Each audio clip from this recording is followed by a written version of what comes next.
Welcome to Hurrdat Sports Live. Billings 0-2. Buck sends a high drive deep into the left center field gap. This one tailing away from Timmons. It takes a one hop to the wall. Sanderson will stroll in to score. Buck into second. He's got his second double of the day, and the Huskers have walked this one off by run rule. Cooper Cox gets picked off on the screen, and Elijah Saunders sees his first go down. Cox sees another go down. Cox just hit from there. He can be a streaky shooter. SC in the Big Ten, Ravi, prior to this loss, run of 7 in a row. That one rejected by Dines. Up top, give it right back to him. Boy, what a sequence for Gabe Dines. He is a great shot blocker. That's the one you go love. The threes are closing out. Scores again, and again ends up on his back. Jake West got a lot of flavor, man. He got a lot of flavor. I think the offense was probably maybe a little bit ahead of the defense out there, but it wasn't, astronomical. I thought the defense was probably a little ahead of the offense last night. So I think there is good give and take. I think they're going back and forth. But that was really good work. I think we had, I don't know what the total number was, maybe 180, 190 reps. A lot of reps. We only had 12 and a half O-linemen on Saturday because Paul Mbanga could only take half reps. Tyler Knox, girlfriend, had senior night. She's a gymnast at Utah, and so we wanted him to go back there with her. Some of the guys are banged up, so to be able to get that many reps with 12 and a half O-linemen was really credit to a lot of guys taking a lot of reps. But we needed it for all the wideouts and safeties and running backs to get reps too. Good morning. Welcome in Hurrdat Sports Live, presented by NextGen Male Medical. That's DB. I'm Ravi Lulla here at Hurrdat Sports HQ. What's up, DB? How we doing? I'm good. How are you? Hanging in there. Doing Shane, right. it's okay if you close that door. I don't really want to smell your vape juice. Good morning. What up? Big. Not feeling the hula berries this morning? No, man, just feeling a little vapey in here. We'll let you keep the cold air in there. Has it dropped yet? Yeah. You can feel it? Yeah. No, you can't. You've been in here all the 18 minutes. Fibonacci. No, it's fine. Speaking of Italians, Yes. good helping out the. I feel like Vinny Pasquantino should get some sort of distinguished medal. Listen, I've never cheered so hard for Pasquantino to get a gold glove. Get your gold glove this year, Pasquatch. I mean, my guys just out here hitting 3 dingers and been like, They dropped a hammer on it in Mexico. "Don't worry, America, I got you." Yeah, like those guys said, like once it got to 6-0, You were good. It felt pretty good. Yeah, well, you had, because if Mexico scored more than 5 runs, U.S. got in anyway. Yeah. So you were good to go. So it was like, oh, that's nice. Yeah, I mean, I appreciate you guys. Yeah. Now just go handle your business. Yeah. World and Baseball Classic is silly, but I like it a lot. Mark DeRosa, I'm gonna need you to lock in and know what, if you lose any games now, you're out, bud. So yeah, I don't know about that. That's where you're hanging your hat, because I think some guys are just gonna have to play better individually. I don't mind DeRosa, but hey. I mind him not knowing that if they lost, they were in trouble. Yeah. Thought like he was pretty much safe as a kitten the whole time. I was like, wait a minute, Mark. Hey, bud, that's not the case here. I need you to polish up on the rules a little bit before your decision-making process. The hand-wringing over the assumptions was hilarious leading into yesterday. So is America good or not? No. They are not. Nobody told that to their manager. No. He's just like, doesn't matter. We're in. It's like, Mark, I hate to tell you this, but that's not the case. Well, at least there was a little bit of sense of urgency. Unlike some of the college basketball teams that were on the old Michael bubble. I believe it was pronounced Buble. when I'm having my mimosas, a little Buble. Yeah. No, it's I don't think people. I'm gonna be honest with you. I'm looking at the bracketology again. I'm gonna have a full-on meltdown if Auburn makes it. Well, you can see it setting up. I know. I am about to we are very They got close. a ton of help yesterday too. You're welcome. Thank you SMU, thank you Indiana, thank you Cincinnati. Yeah. My God, I swear to you, if that crap ass team makes the tournament, they probably need one more. I am going to before you start to get a little Vesuvius. Lose my mind. Is it bubbling? Is it we're boiling. We're starting to boil. The boiling point is getting reached. You mad? I will lose it. You're like my man Ant Wright. He is like, why are we talking about Auburn? No one should ever be talking about Auburn. This is a bad basketball team. They've proven it literally the entire season. It was funny that's what stuck in your. You like skipped over like 6 things that I was asking you last week to go back to. You're like, wait. This is a pet Why peeve of is mine. Auburn in the? No, Ravi, we've moved on to. We're in the Big 12. We've moved on to the ACC. I will not. Hey, can we go back to Auburn? I will not be moving on. This is the thing that like it will. I don't feel like I'm being dramatic here. It will absolutely kill what we love about the tournament if this is continued to allow it to happen. No, that's hyperbolic. No, it's not. Because eventually nothing's killed the madness of March Madness. It will if you allow the Auburns and Indianas and SMUs and Cincinnatis of the world in over teams that win like 30 games. Hey, Sash, why is the light so bright on my skin? It looks so shiny. I don't think you look shiny, but is that just me? Maybe you just like have an angelic glow. That ain't it. No? No. Oh, okay. Well, no. That was my assumption. I fight with the devil every day. Well, maybe that's why you're still here, though, is the angelic glow. Fights him off a little bit. Every day. Is the devil named Kenny? Yes. You said it cooled down in here. It has not. Yeah, I was mostly just lying to you. Wow. I mean, every day I come with the hopes that I love how being a prick is hilarious to you. I was mostly just lying to you. That's cool because I was like, oh, I can't wait to feel it. Well, did you just? I was hoping you'd forget about it because it gets a little chilly in here sometimes. I know how I feel. That's fine, but like sometimes you get distracted too. It's hot. There it goes. You hear it? It kicked on. Yeah. Now that I turned it down to 60. Let's not do that. Oh, stop whining. It's better than 81. I'm gonna have to put my jacket on in here. Oh no. Oh no. Not that. Yeah, the lack of the lack of desperation, I think, is pretty hilarious. How about how bad is did you read who's our guy? I should not say this about him because we actually get along really well. Little squatty body, bald head, Indianapolis guy, gives people the willies. Yes. Yeah. Did you see his article on DeFreeze? I did not. Ooh. What did he say? The worst team money can buy, I think, was the headline. I was like, ooh, D-Rock. Welcome. I'm just gonna. Oh, sorry. Just put that there for a second. Wow. I mean, grade A horse poopy. How about that second half? I mean, how about the last quarter of the season? What did I say? I go, glad I wanted to keep an eye on Indiana. Yeah. I was a little afraid yesterday because I was giving whoever a hard time kept talking about Oregon. And then Iowa looked like they might lay an egg, and that's what I talked about yesterday. And I was like, Iowa, I need you to buck up here a little bit against old Buzz Williams. Yeah, I just think that's who Iowa is, though. You're just going to get that. Well, that's the thing. Is that's part of the reason in these situations I think they have a shot because they're going to stay in contact. Yeah, even when they probably shouldn't, to the good and to the bad. Right. Here is the end of the season for Darren DeVries and Indiana. They were 17-8 on February 9th. Lost to Illinois by 20. Lost to Purdue by 30. Lost to Northwestern by 4.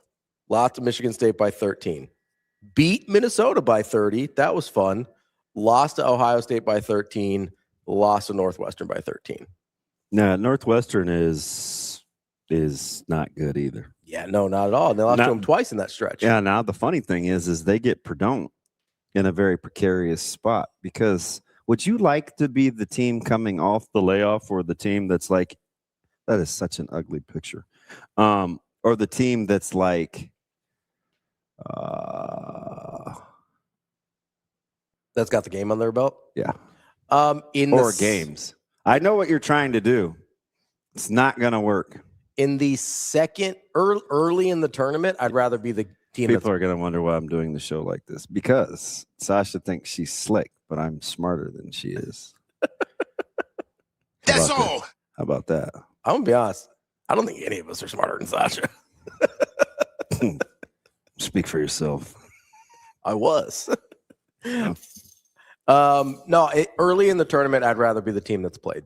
Yeah. Later in the tournament, I'd rather be the team that's. So what is day 3 like your cutoff? Because it's 3 in a row. Yeah. All right. Day 3 is like is the last day. I think it's any advantage to have played. So you want to put the little. Is West going to be the hero? Is all of a sudden he going to outplay Braden Smith? No, I mean I don't. I think Northwestern is just not as good as. Are we going to hear more hyperbole about Muscala during a broadcast? Just let me hear more about Martinelli. Can't wait for. Love it when people are just like, "Well, Martinelli." It's like, listen, you guys clearly, like, somebody has to score. Yeah. Right. In all of sport, like basketball, especially in all of sports, somebody's gonna put up what appears to be decent numbers, regardless of how bad your team is, because no one's getting shut out. Do you have the latest bracketology? And who are you using? The composite? I've got the bracket matrix up. I also have Lenardi's up. Okay, so it's up to the minute. Yes. Is SMU in? For Lenardi, they are, yes, they're the second to last team in. You want to know who the last team is? Auburn. It's Auburn. Yeah. They win today, you're in trouble. If they win today, everybody else is in trouble. So what's that put them at? 18 and 15? If they win today, they would be at 17 and 15. I'm not sure. 18 and 15. That's why I asked the question. I'm checking. Young Ravi. They would be at 18 and 15. 18 and 15. So many quality losses, though. We love the quality losses. They have 1, 2, they won't let 3, me, Kobe. 4, 5, 6, 7, 8. They have 8 losses in their last 10 games to end the regular season. So that's really good, right? Yeah. That's you want a team coming out and shooting 20% in their last 10 games. That's what we want? No? Okay. Just checking. They beat Mississippi State, though, so all of a sudden, right on the right side of the bubble. Hooray. Yeah. You know who's not very good at basketball? Auburn. Mississippi State. Yeah, that's true. But you're getting ready to have your feelings hurt. I'm getting ready to hurt everyone else's feelings. I'm just going to prepare you for that. I'm ready for it. I'm ready. Listen, I'm ready for it. I'm still trying to figure out what Indiana was doing. I'm trying to figure out what they've been doing for the last quarter of the season. They can't defend.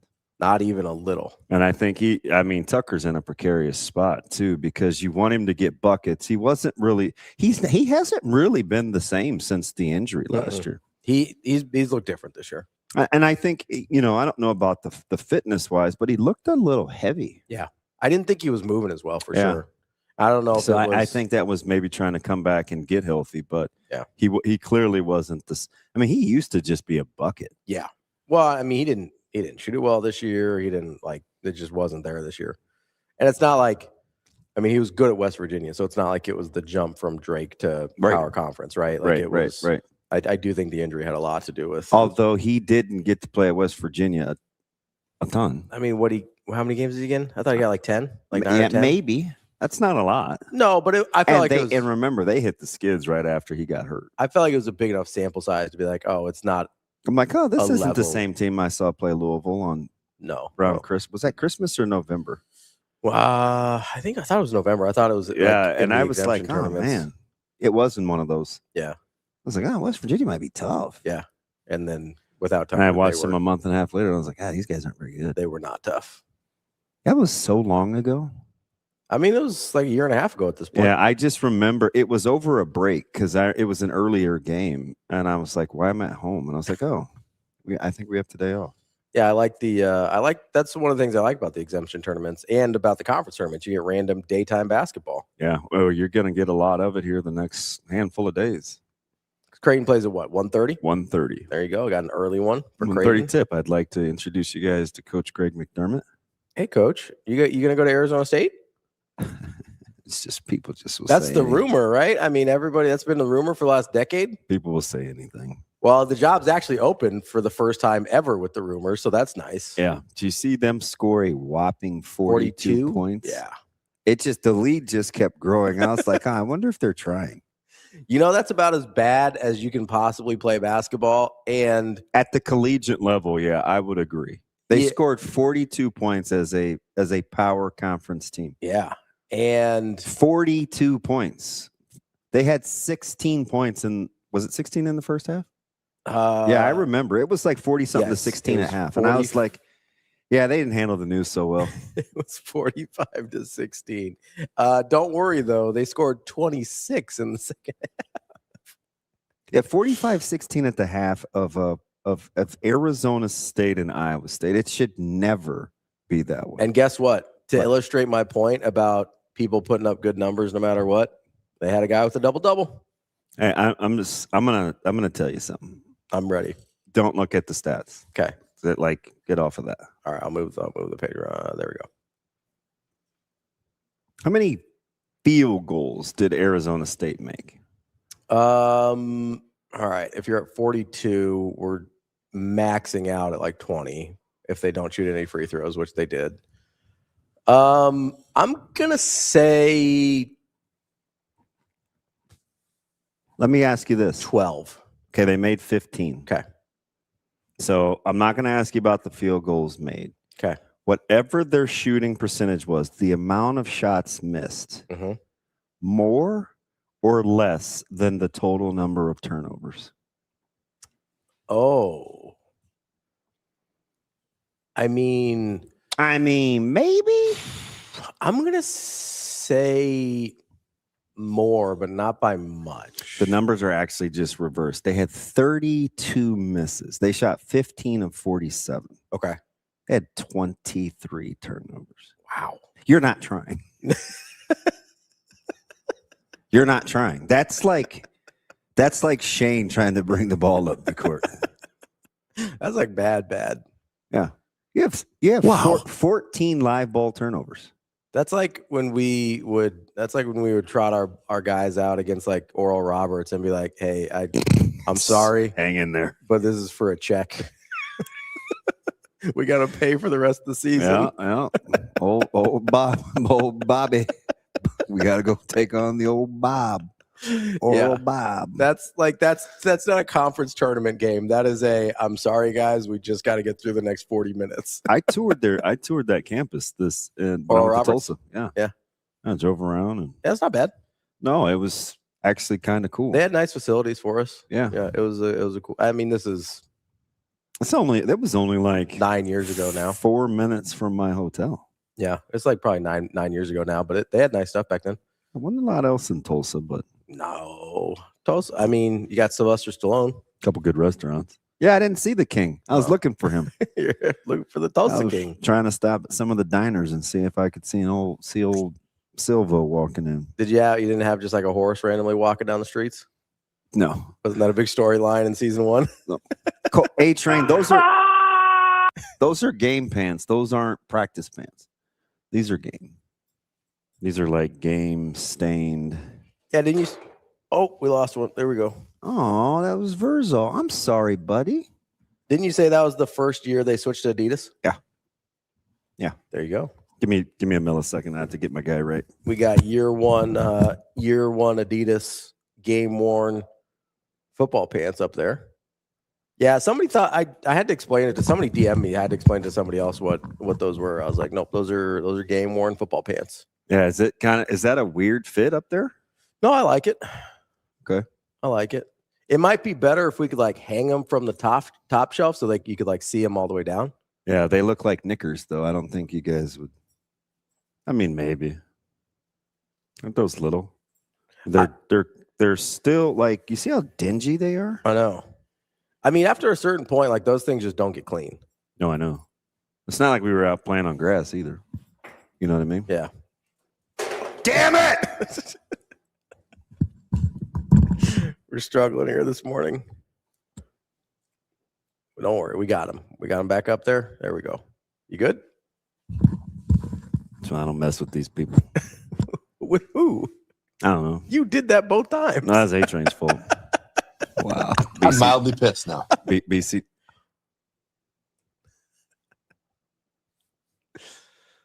Aw. Sorry, buddy. TK says, "Can we Wow, get that was kind of weird. I know it threw me off a little bit. Whew. Kobe wants a certificate. So you got a little goosebumps there. You call it goosebumps or chicken skin? It's certainly not the latter. I refrain from any unnecessary chicken references. You've heard people call it that or goose skin? No. Okay. Maybe that's a white people thing. It ain't for the black people. What do you call it? You call it goosebumps? Yeah. Okay. I've heard goose pimples. Yeah, I've heard that. I've never heard chicken skin. Oh, am I crazy? Have you heard that before? Chicken skin?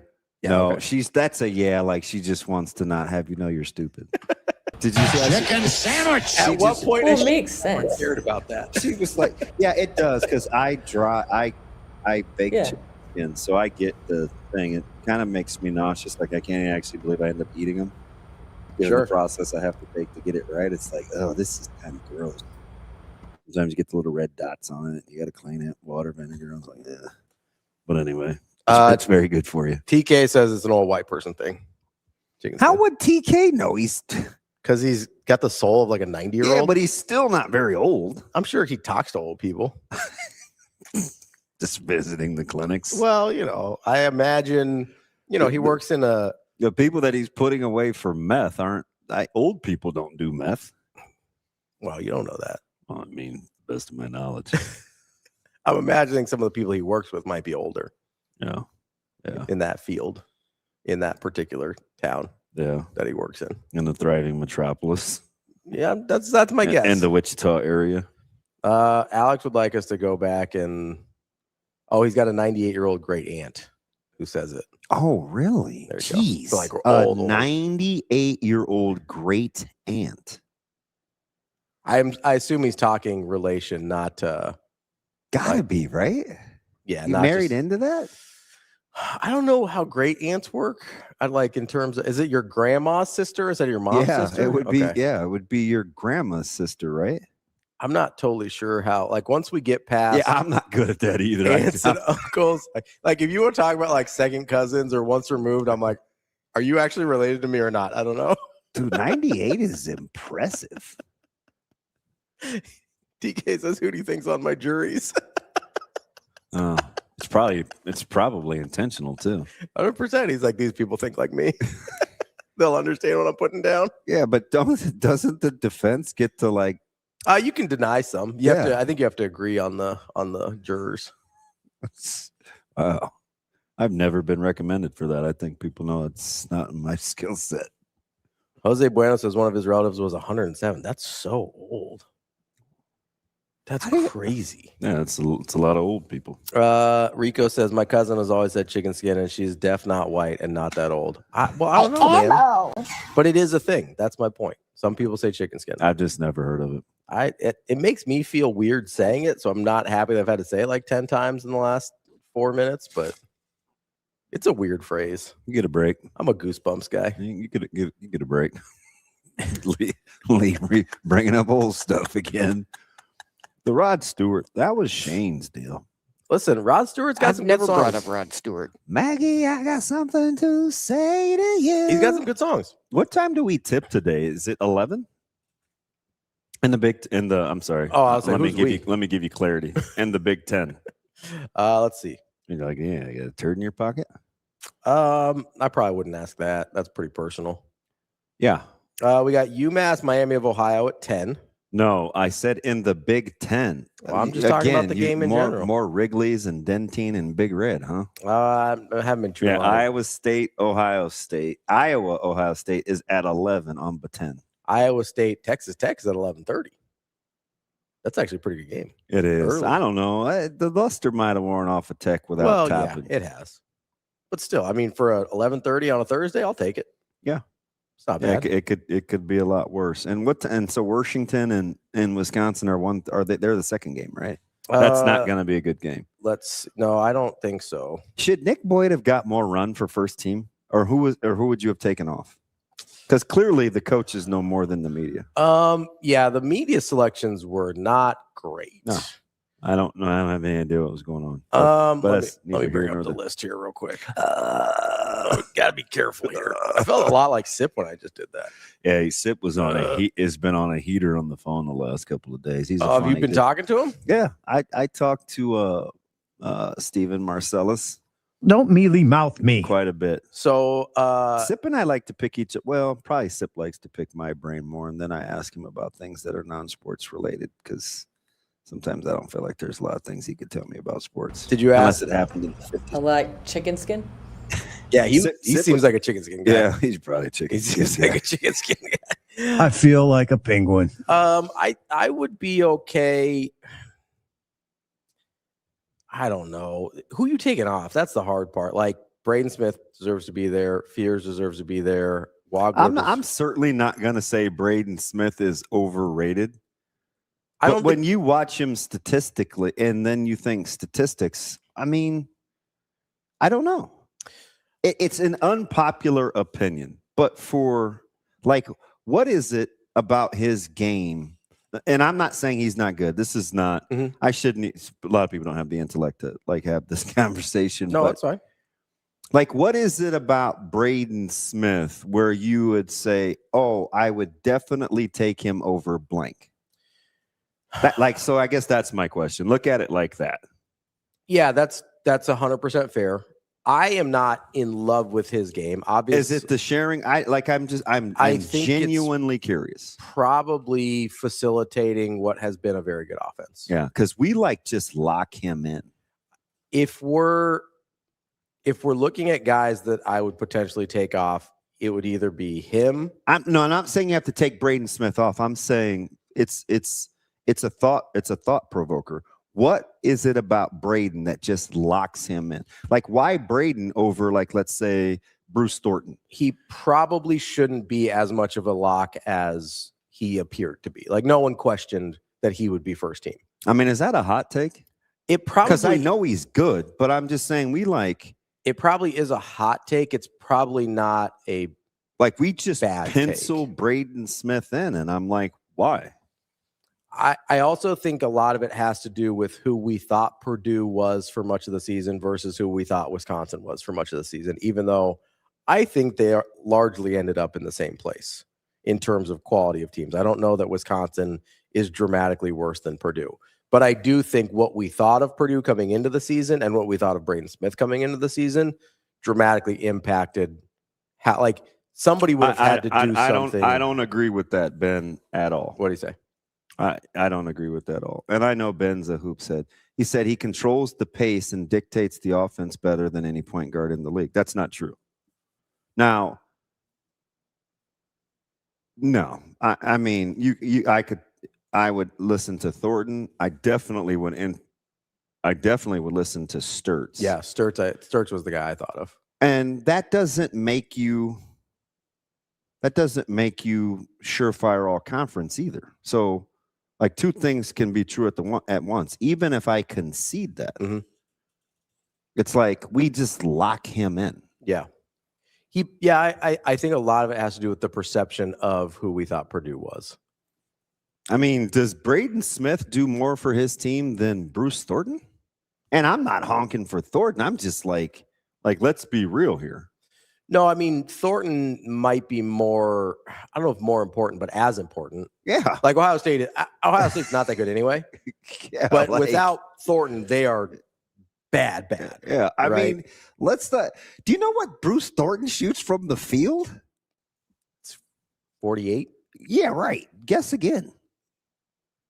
Dude, Higher? it's like flipping Shaquille O'Neal. The dude shoots like 56% from the floor. Oh, good Lord. He goes for 20 a night. Oh, he's 48 on his career. Okay. Which is still better than Braden Smith. Still very good, especially for a guard. That's really good. Man. Don't get it twisted over here, BP. Like, I don't know about that. You do have a odd fascination for Bruce Thornton because his game is so weird. Like, he comes up a lot. Like, he's just like this shifty little squatty body, and he gets to all these weird spots on the floor. He makes free throws late, and he shot it from distance well. Like, yeah. And I watched their offense, and I'm like, eh. No, I don't like their offense at all. And that's probably for me why I don't think about Bruce Thornton as much, is I don't like Ohio State as a whole or how their offense operates. Yeah, and hear my heart, right? Yeah. Like I'm not here to like take a duker on Braden. It's an easy question. Like, why do we just pencil him in? I mean, Nick Boyd should have got, and again, I don't know who you're gonna take off, but I don't. Yeah, he gives me some Ty Lawson vibes, except he shoots it way better. Yeah, Ty Lawson couldn't shoot that thing at all. You know, I don't at all. No. And if he could, and he played a long time to not be a very good shooter too. Yeah, he made it in the league for quite a minute. Yeah, it's just hard now for point guards to play in the NBA if you can't score. Yeah, or at least, I mean, you at least got to keep him honest, right? Yeah, you don't got to be going for like Luka stuff. I don't even know if you consider him a point guard. But who was who's second team All Big Ten for the media? Okay, so that's what I was just trying to find is the media. So this is the media first team because they, I think anyway, it's Keaton Wagler, Bennett Sturtz, Yaxel Lendenberg, Jeremy Fears, Braden Smith is first team. Mm-hmm. Second team is Merez Johnson, Price Sanford, Nick Martinelli, Bruce Thornton, Nick Boyd. So basically Sturtz and Sanford flipped. Yeah, that's good guard play in the Big Ten. It is like it's pretty good guard play. It's a pretty stacked group to try and get through. To try and get onto that team. I mean, because are you going to have 4 guards? I mean, I don't think you probably want to. I mean, you kind of do anyway on the media first team. No. I mean, Wagler. No, I'm with you, BP, on Sturtz. That's why I didn't love the no point guard in the controls. Yeah, the pace blanket. More. Yeah, the blanket statement on that one. Yeah, I didn't. I'm definitely with you on Sturtz. I also think Sturtz has dramatically less help. Yeah, like, is there anybody else on that not unless Koch is sitting in the corner shooting threes. Yeah, but is there like anybody else on that Iowa team that you're just like banging down the door to be like, oh, I got to get that guy on my squad? Like, at the very least, Purdue's got a few more dudes offensively. Defensively, it's a whole other thing. But it is, I think, Braden Smith's job is easier than what Bennett Sturtz is asked to do. Are you putting Kobe is on that sip train and Gary Cohern clearly. Gary said several times he's very good. Yeah. I was talking to Gary yesterday. You know who he's boys with? Who? Heath. Edwards. Edwards Heath? Yes. That's funny. Yes. They used to live together. They played together in high school. Really? Yeah. Oh, so they go like way back.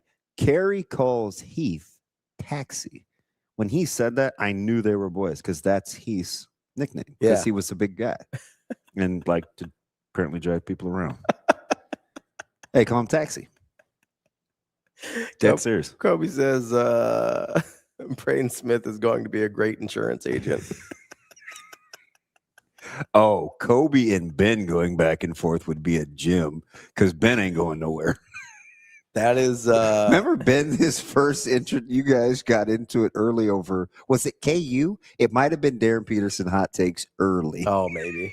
And BP was having none of it. And I was like, he is a KU fan. That's fine. It aged pretty well. How about DeBanza and Peterson both teasing the idea that they would come back? They do that. The top couple guys do this every year. They're like, I'm going to do it. Like Zion Williamson did it. He was like, I don't know. I like college a lot. Well, I think Zion Williamson had a 0.7 GPA. He was leaving. I'm not familiar. And I'm not saying that like Darren Peterson or DeBanza. I imagine DeBanza has to go to school. Yeah, BYU's pretty strict about that stuff. I imagine. So I'm not super worried about that. If Darren Peterson's class attendance is as good as his game attendance, we might have some issues there. Wow. That could be a problem, especially if he leaves halfway through the class when he does show up. That could be an issue. And then when he shows up to class for more than 25 minutes, he has his poorest performances of the entire year. That could be hard. We had gone almost 6 days without any real Peterson slander. Well, he did have that one good game. You did have a couple of little barbs, but no real 60-second. He had that one really good game. You're amazing. Which is exactly what you want on the number one pick of the NBA draft, right? Oh, I mean, DeBonce's had 12 straight 20-point games, but that's fine. Yeah. He's now second all time in the Big 12 and 20-point games behind a guy. I don't know I think it's pronounced Kevin Durant. Is that how you pronounce it?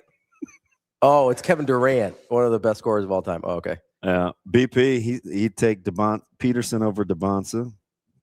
You can have him. That's fine. The Chuckster agrees. I kind of usually ride with Chuck. We're not holding hands. You can have Peterson. That's fine. You can take him. Usually agree and enjoy the 40% of your games he's going to play. All I need now is Big Red Gun, and I'll feel like I got my trio of my basketball hoop heads. You got him? You ready to go? Yeah. Where's Prison Balls? I don't know. I haven't seen JPB in a minute. Well, you know him on a personal level. Hit him up. Ask him if he's okay. Check on your friends. I'll message him. Sometimes when could be something going on. Make sure he's okay. We'll you seem very hurt right now. Are you going to? Does he need groceries or something? I'll give him up. He seemed like he was doing all right. Oh, he's not that good. I just asked. I don't know. You never know. I don't like generally like sit down with somebody for the first time and be like, so are you like a food stamp situation or what's going on here? Like what's is the EBT market shift affecting you? Yeah, like I don't even know how you'd broach that topic. Yeah, that's not first on my like interview question list. Getting to know you. I'm just more like, hey, what do you think about this basketball thing? The draft is going to be fascinating. All right. Let's hold on. Let's talk about the draft for a second because we had this whole conversation in the group chat that you didn't participate in. I love Cousin Ronald. Where's Cousin Ronald been? He's he's not a hater, but he's a hot take guy. Where's Cousin Ronald been? Just the person, TK, not whatever his screen name means. Well, they had lunch. I mean, who doesn't? Yeah. We talked only about basketball. Yeah, the entire time. That would be wild. It was good. It was a good conversation, but like we just didn't 2 talk hours of hoops. Yeah, we just didn't talk about anything else. It was just all basketball talk, which was cool. Interesting. But I do want to talk about the draft for a second here because we had this conversation in the group chat that you didn't weigh in on conspicuously, and it was mostly me and Maddie DeMarinis until Jacob just was came I having in. a bad day? I don't know. When was it? It was Saturday, I think. You might have been Daniel. Oh no, you were in Lincoln all day. Yeah, man. I can't even take my phone out. I thought maybe you were Daniel powdering us over there for a second. Wow. That's a good pull. Well, because it could also have just been pouting and then powder is and then you had a bad day. Yeah, I was on lockdown and I was basically loitering. So we were having this conversation about all the guys. So it was Peterson, Boozer, DeBonce, and Caleb Wilson. That I think are the 4 top guys pretty much as a consensus. And if they're not your 4 top guys in some order, I don't know what to tell you. You're missing one. Who? Well, he should be. I actually would make the case he should be the number 1 pick in the draft. Acuff? Yes. Okay. You want to throw? We weren't discussing Acuff, but if you want to throw Acuff in there, that's fine. So we basically DeMarinis was asking me. I feel like I want to sit on the floor. Chucky Chuck, that's not an accurate description of DeBonce's game at all. He says DeBonce's is a smaller Zion. I don't think that's in no. He's way not near accurate. as no. No, I agree. He's not. He's not.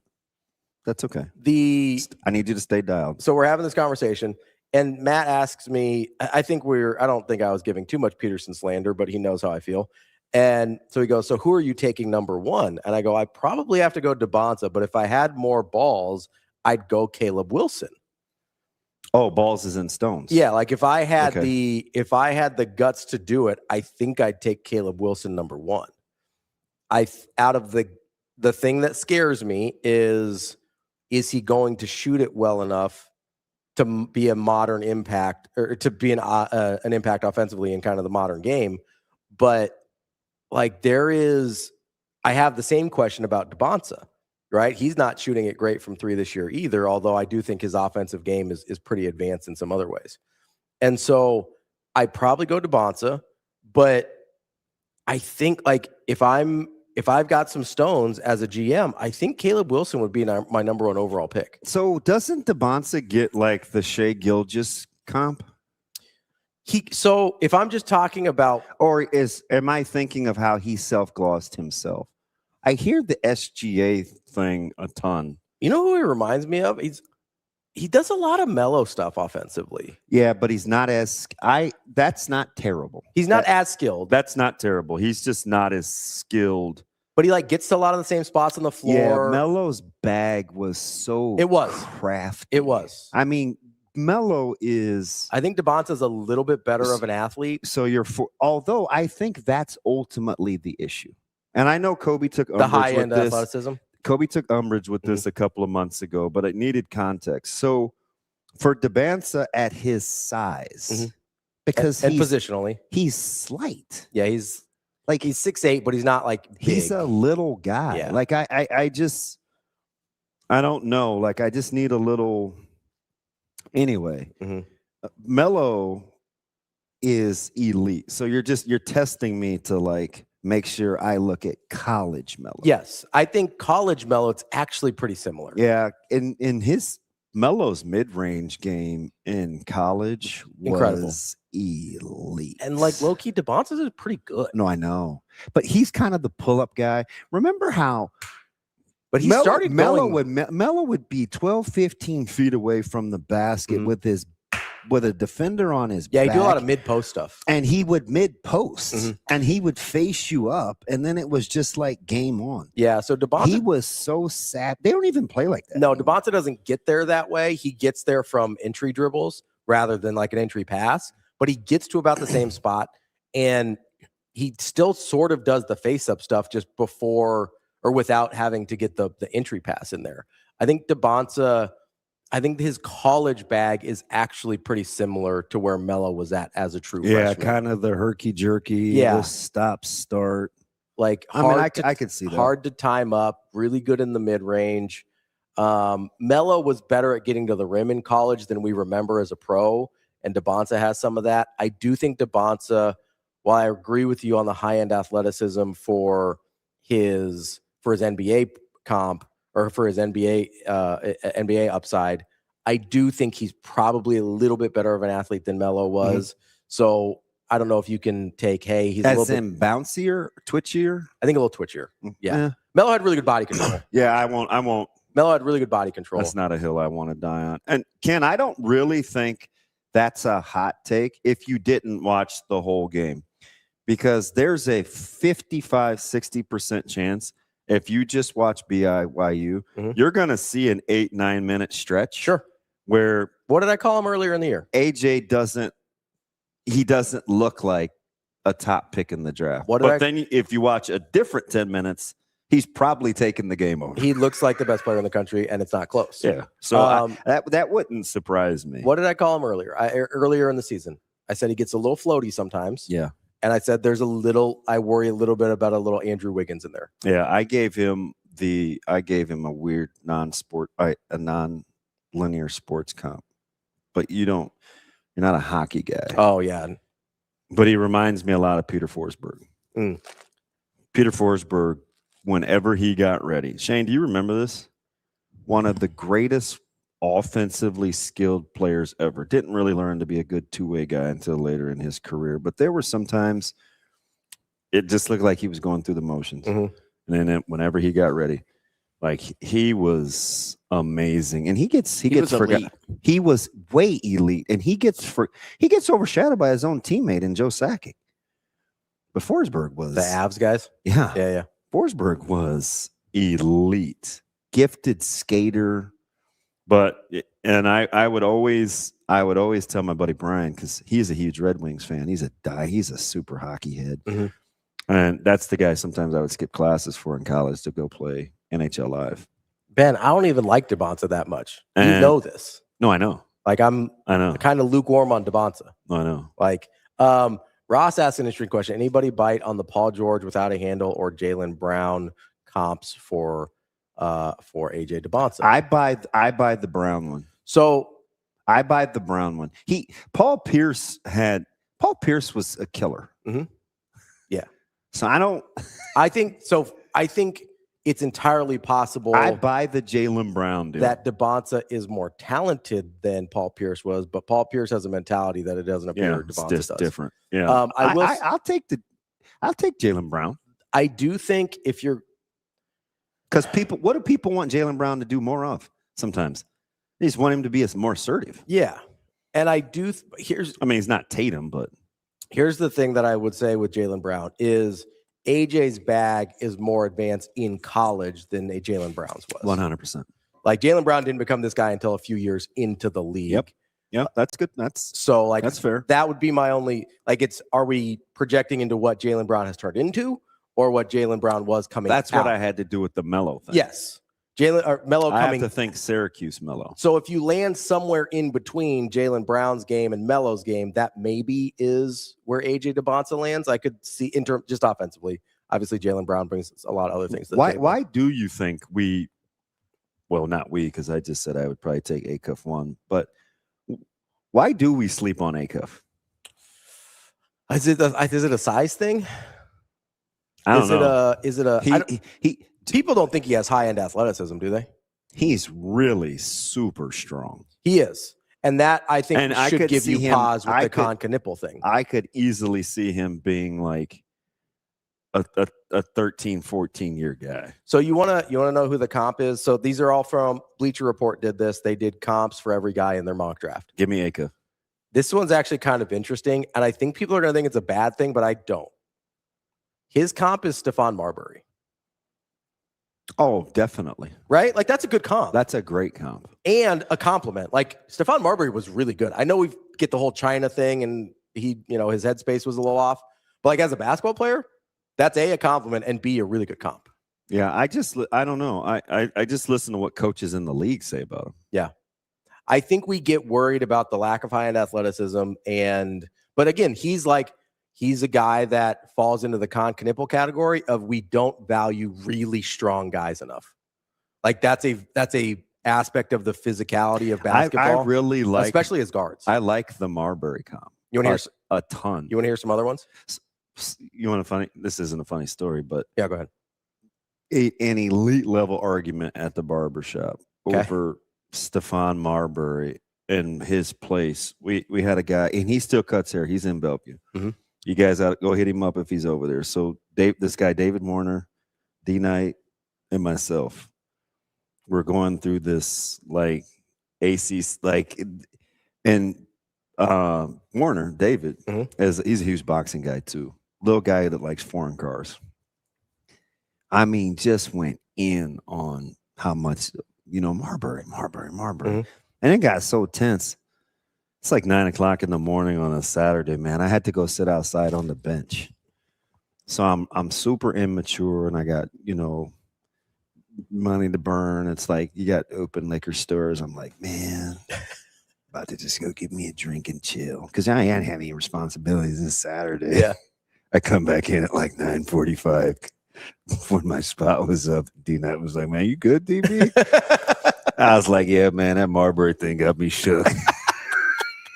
It's just funny when you hear. I'm dead dog serious. I went right over to Daly's. I was like, hey, they're looking at me like, dang, DB, you good? It's pretty early. Like I'm young. I was young, man. I will say having like a fight over Stephon Marbury so bad to the point that you walk out is like I feel like the most. Well, you got to know Warner. Like Dave was he's super slight. He's like clean cut. Mm-hmm. And he was so Warner is a huge Jason DeRusso guy. Okay. They were very they used to train together and shoot free throws because Warner had a strap. Yeah. And DK was great. Mm-hmm. Like, he's a 2-time All-State. He's a runner-up Mr. Basketball. And so we would just get into these guard arguments. Mm-hmm. And Warner was a guy that was so laid back with his arguments, it would drive you up the wall. And he was the first one that like really got into the DB thing. He's like, man, I don't know about that DB. Man, DB, I don't know. And it was just like, well, what does that mean? Like, give me something. Yeah. I'd watch boxing with him. Like, this is like old. Yeah. Yeah. But Marbury. Marbury's a good comp. And he's strong like that. That body. Marbury could bully you. Yeah. Like he could bully you. Marbury was a menace. But I think so in this mock draft, you want to guess where they've got Acuff at? In this mock? Yeah. This is about 10 days old. So it shouldn't have changed that much. I'm just trying to think of the draft order. 3. 8. Really? Yeah. I mean, that's where most people have him. Yeah. So that doesn't surprise me. That's where most people have him. But if you told me I was getting Stephon Marbury without the Stephon Marbury, yeah, I would take Remember him. my man was giving away shoes for free in Japan? Dude, he was a superstar in China and at Stephen Barry's. Yeah. He was the Stephen Barry's. Starberries. Yeah, the Starberries. Starberries. Back in the day. All right. So they've got Devonta going 1 now. Yeah. We already talked about the comp they have for him. They've got him as a Jaylen Brown comp, which I think is fair. I think it's a fair comp. I'll take that. I think, like I said, I think is a little bit more advanced offensively than Brown was at this stage, but Brown obviously developed into a guy with a pretty good bag. They've got Boozer number 2. Who do you think the comp is for Cameron Boozer? Oh, no, I don't want to argue with Padilla again. Don't worry. He won't message you for about 4 more hours when he wakes up and listens to this. Well, no. He's at state, so it'll be like 3 days from now. You got plenty of time. He probably won't even go back and get it. Boozer's comp. I actually agree with this both stylistically and for the impact this person, the level of impact this person has on teams. Huh. I actually don't think it's that flattering. Al Horford? No. Give me one. Kevin Love. Really? Yeah, I don't know. I think it is. Boozer has better post game, but that's not going to be what he does. Well, and you don't forget, young Kevin Love had a pretty good post game. Yeah, I know, but he gave me mellow vibes though, where it would be face like up and catch and face up. Okay. Especially at UCLA. Yeah. At early Minnesota, he was a little better back to the basket, but that stopped being his game. Yeah. Sure. Here's the thing, though. Kevin Love, man, you guys. No, I liked Kevin Love. Kevin Love was nice. He was nice, but this is the reason I think it's not a huge compliment. And this is the thing that Jacob and I argued over. Was when I said I would take Caleb Wilson first, I said I think he has the potential to impact winning at a higher level than Cameron Boozer does. Mm-hmm. And then the Kevin Love comp came out, and I go, that's exactly what I mean. If Kevin Love is your best player, you're not winning anything. Yeah, I don't know, man. I like Kevin Love. I do too. Because he struggles emotionally. I liked him. I cheer for him. I liked him before that. He almost let LaFraud ruin him. I liked him before. I liked him especially after that when he started talking about mental health issues. But from just a basketball standpoint, if Kevin Love's your best player, a 4 seed is your ceiling. Yeah, but remember in college, Kevin Love was he was he had the big, he was frumpy. Yeah. His game. He got his body into better shape. Changed. It did, 100%. Then he could shoot it. I don't ever know if Boozer's going to be able to shoot it like that. I mean, Kevin Love had a strap. He did. I think he's at 38% on the year, though. Boozer. Yeah, how many is he going to take? That's a question I can't answer. Oh, that's interesting.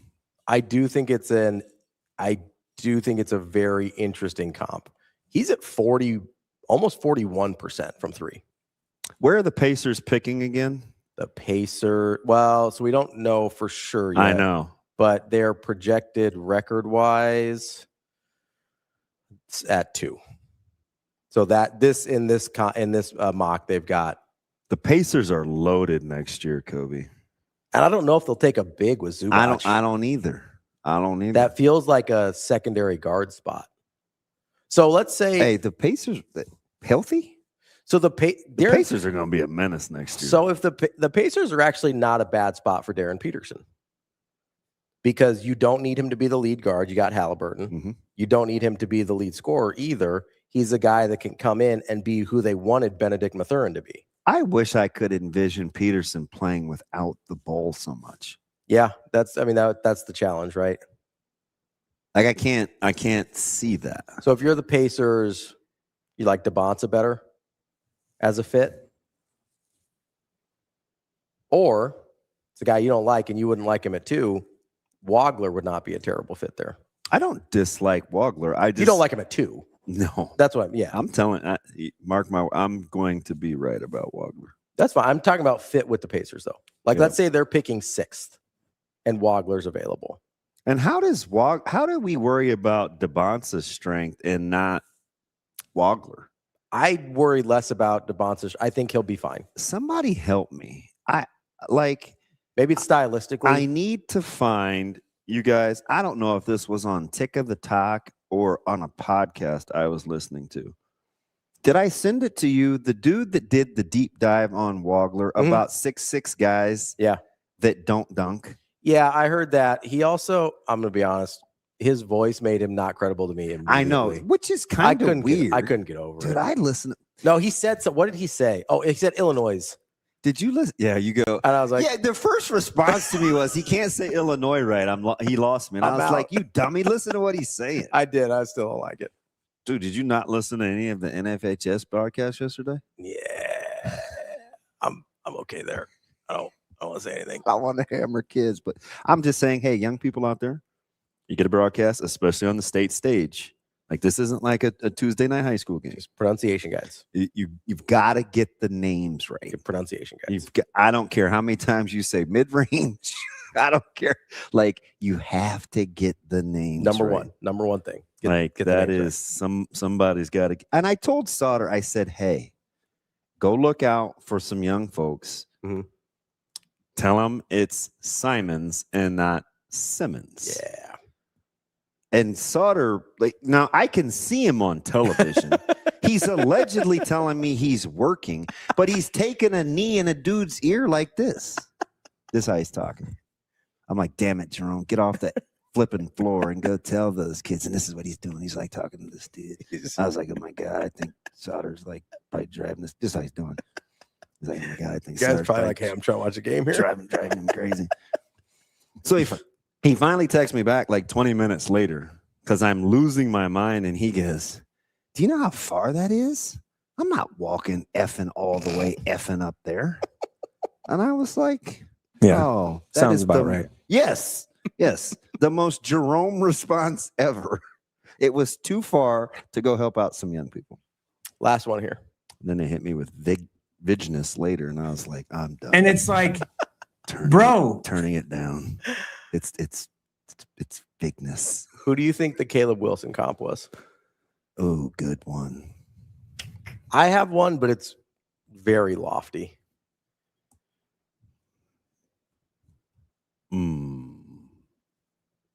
I think this is actually a compliment, but I don't know if I agree. You know what, Rico? It might have been. What did he say? It might have been Rico. He was just off the screen. It might have been. Anyway, and I can't go back and play it.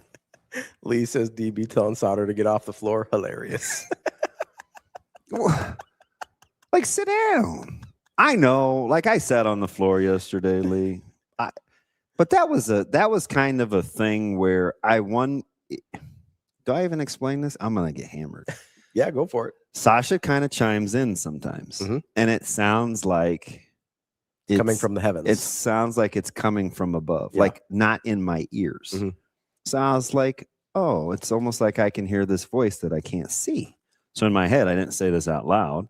I was like, I wonder what that would be like. I'm gonna hide off camera and have people just hear my voice without being able to see me. So I sat on the floor, but then she wouldn't let me have my moment, and because she was gonna move the camera so I could see it, would watch me on the floor. Yeah. No fun, police. But I wanted Sauter to go up there and just talk to him. I feel like you're just stalling time to think of a comp for Caleb Wilson. I am. Pogo sticky guy?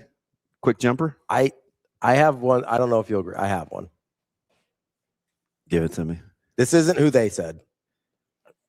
I think the ceiling is Kevin Garnett. Better offensive player. But later in his career, Kevin Garnett got pretty good. Like the mid-range game became good. You know, like I honk for KG. I think I look at the motor. I kind of like. gush for KG, but KG's like 7 foot. He's a little smaller. So if he comes in at like a legit 6'10", that's not crazy different. I love KG. I think the ceiling is KG. That would be incredible.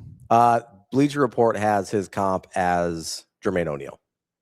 Okay. Better offensively. But especially at the same age. Yeah. Yeah. But I mean, a better offensive bag than Garnett, probably.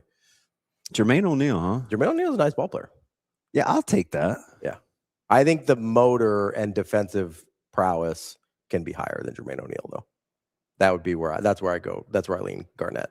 Yeah, Garnett was so good. Yeah. I get mad at people that don't properly.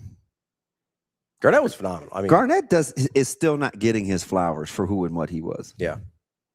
I mean, that dude had to carry like Irvin Johnson, Sam Cassell, Wally Serbiak. I will not hear any Sam Cassell slander. Latrell Sprewell. Like those guys were certifiable, although Sam is normal. Yeah. Wally's weird. Wally's still weird. Wasn't there an Anthony Peeler on one of those teams? Yeah, Peeler played with them. Isaiah Ryder. Like, what are you going to do with J.R. Ryder? What was the year? Was it 02 they made the Western Conference Finals? Oh, it was 05. I was in Minneapolis when they played the Lakers. Okay, 05. I think, yeah, it was 05. I still have the mini bowl. I think it was before that. It was 04, 05. I think it was before that. All right. Look it up. I think I was younger than that. Look it up. I'm looking it up. I went with Brian. Let's take a quick break here. Oh wait, is this one of those? Oh my God. Yeah. Yep. Sorry. Yep. It's 8. Yeah. You guys are on a roll. You can keep going. Quick first hour there. Who do you think Wagler's comp is? What did you say yesterday? At no point do you look at the clock during the first hour and think it's later than it's earlier than it really ever is? Well, so the every time that I look up at the clock, it's never earlier than like 7:30. Dude, ever. Just blew through the hour. It was 03:04. Okay. 03:04. So we were in the middle. Yeah. I said 02. I knew. I was like, yeah, because Saunders got fired in 04:05. Old Flipper. Yeah. R.I.P. Dude, that was a talented roster. They ran into a buzzsaw. They got bounced in the first round. 1, 2, 3, 4, 5, 7 consecutive years before the Western Conference Finals run. And then they didn't make the playoffs for that's not y'all, Kobe. That's your boy. That's L3. I like the Kevin Love comp. Kevin Love was sweet. No, I think it's a good comp, and I think he's a good player. I'm saying if Kevin Love is your best player, where are you going?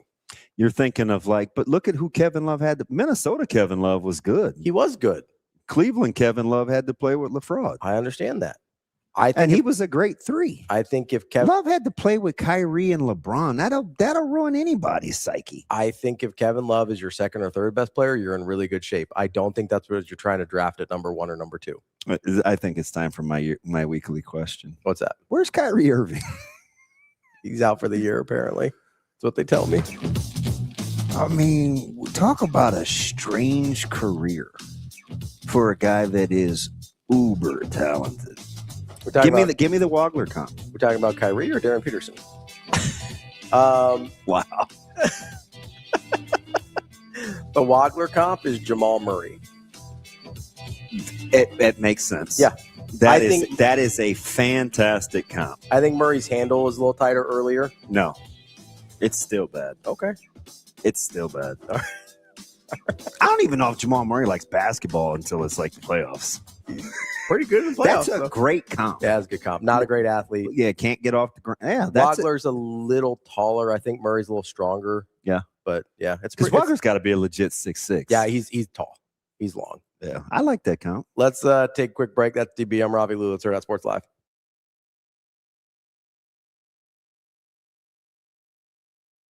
They're learning what to do.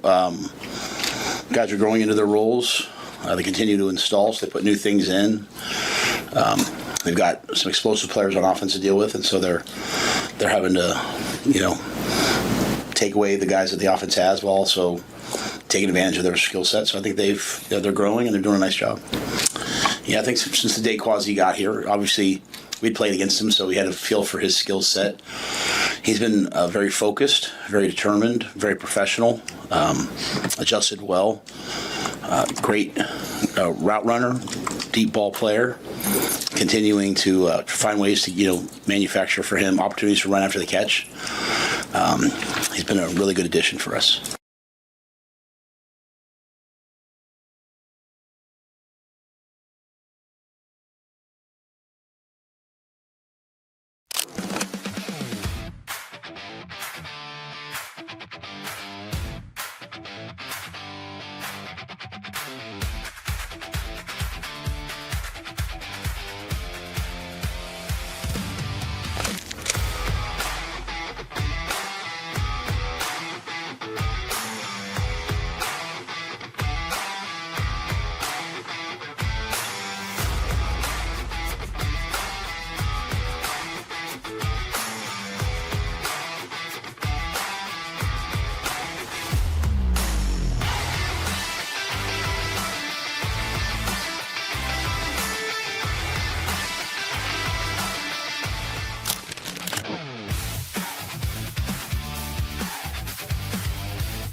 Yeah, it's pretty rewarding. I had the goal of making the defensive team even last year, which I didn't make, obviously. But, yeah, that was a goal for me. I knew I could compete for that. And it's tough to beat a 7'4" guy for Defensive Player of the Year, so I'm okay with that. But, yeah, even getting the honorable mention for All Big Ten is something that was only in my biggest dream. So being able to kind of be rewarded for that is very satisfying.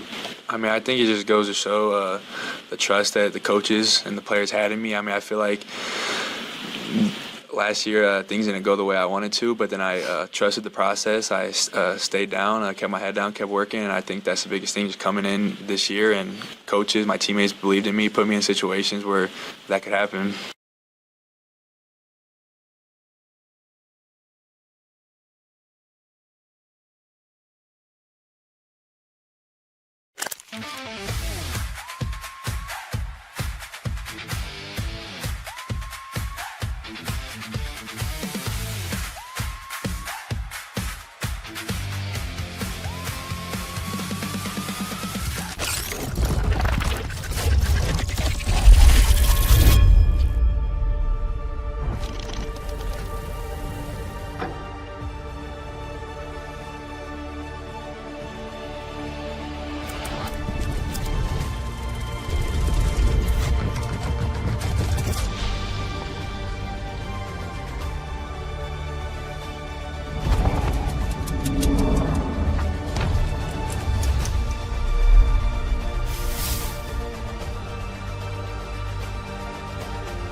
Welcome to Hurrdat Sports Live. Welcome back, Hurrdat Sports Live, presented by NextGen Male Medical. That's DBM Ravi Lulla here at Hurrdat Sports HQ. Want to set the lineup real quick because we're only an hour into the show, so it's plenty of time to do that still. Coming up in 4 seconds, we've got Brian Edwards joining us from MajorWager. He's a little earlier this morning because at 8:30, we've got one EJ Barthel, the running backs coach for Nebraska, will be joining us on the show. And then at 9 o'clock, we will have our Thursday regular Michael Bruntz from Husker 24/7. I'm going back and forth with Benny McLaughlin, who is not feeling well. Yeah, he was supposed to be our 9:30 guest, but he's a little under the weather. He texted early. He's such a good dude. He's like, "Hey, sorry to bail on you guys, but I feel like poop." I was like, "It's good. It's not great. It's not ideal." No, and he's got young kiddies too, so I don't know. Probably where he got it from. Let's be honest. His wife's gonna probably quarantine him. I mean, let's be honest. If you're sick, it's probably the children's fault. Wow, Ravi here for anti-kids. No, schools are just petri dishes. They just pass around sicknesses and Yeah, it might be daycare. I don't know. I mean, it's about the same idea, right? Yeah. Got yeah. too many people in one place and Wow. germ factories. Ravi here for young people. It's like going on an airplane every day. Going on a trip? Not great. Not Bad ideal. idea. That was in When a Man Loves a Woman. Andy Garcia was seeing his little girl on the playground. Speaking of trips, I think I'm gonna get you a nice pair of like headphones for the Chicago trip. Why? Oh, so I don't have to listen to your music? So you can like listen to your Key Sweat, your smushing music all by yourself. And then we'll listen Apparently the smush thing was a Jersey Shore reference. I did not know. Oh, is that where it started? I never watched. Yeah, Sasha's nodding her head. I've never watched one full episode of Jersey I did not Shore. realize that's where it started. I just knew it was like an early 2010s Yeah, vernacular. Hopefully I don't strike you as a Jersey Shore guy. That's exactly what you strike me as. Those people got rich though. Every time I look at you, I go, that guy probably loves Jersey Shore. Every time. I have to get past that before we start every conversation. That's probably not remotely true, to I'm be like, honest. loves Jersey Shore, hates food storage practices, and then we start. Oh, I vacuum sealed some hash browns yesterday. Why are you vacuum sealing hash browns, man? Because I had gotten the moisture out of the potatoes, the starch, and I know freezing them will recreate some moisture, but I wanted to get the starch because I have some folks coming home because Nebraska has some downtime next week, so I have to prepare the army. So I wanted them already sectioned out and thawed. Not thawed, yeah, kind of quasi-thawed. I'm planning ahead, man. I think you just like vacuum sealing, so you just vacuum seal stuff that doesn't need vacuum sealed. That's what I have landed on here. They're just like, what else can I vacuum seal? So it's like somebody gets like a new laminator, and they're like a big like. Need anything for me to laminate? Yeah. Although at schools, that's the last thing people want to do because it's expensive. Yeah. And it's like, hey, can I laminate? Do you have to? I guess, do you need to? You really need or is it, you ever tried to use the copier? What's your code? Put your code in.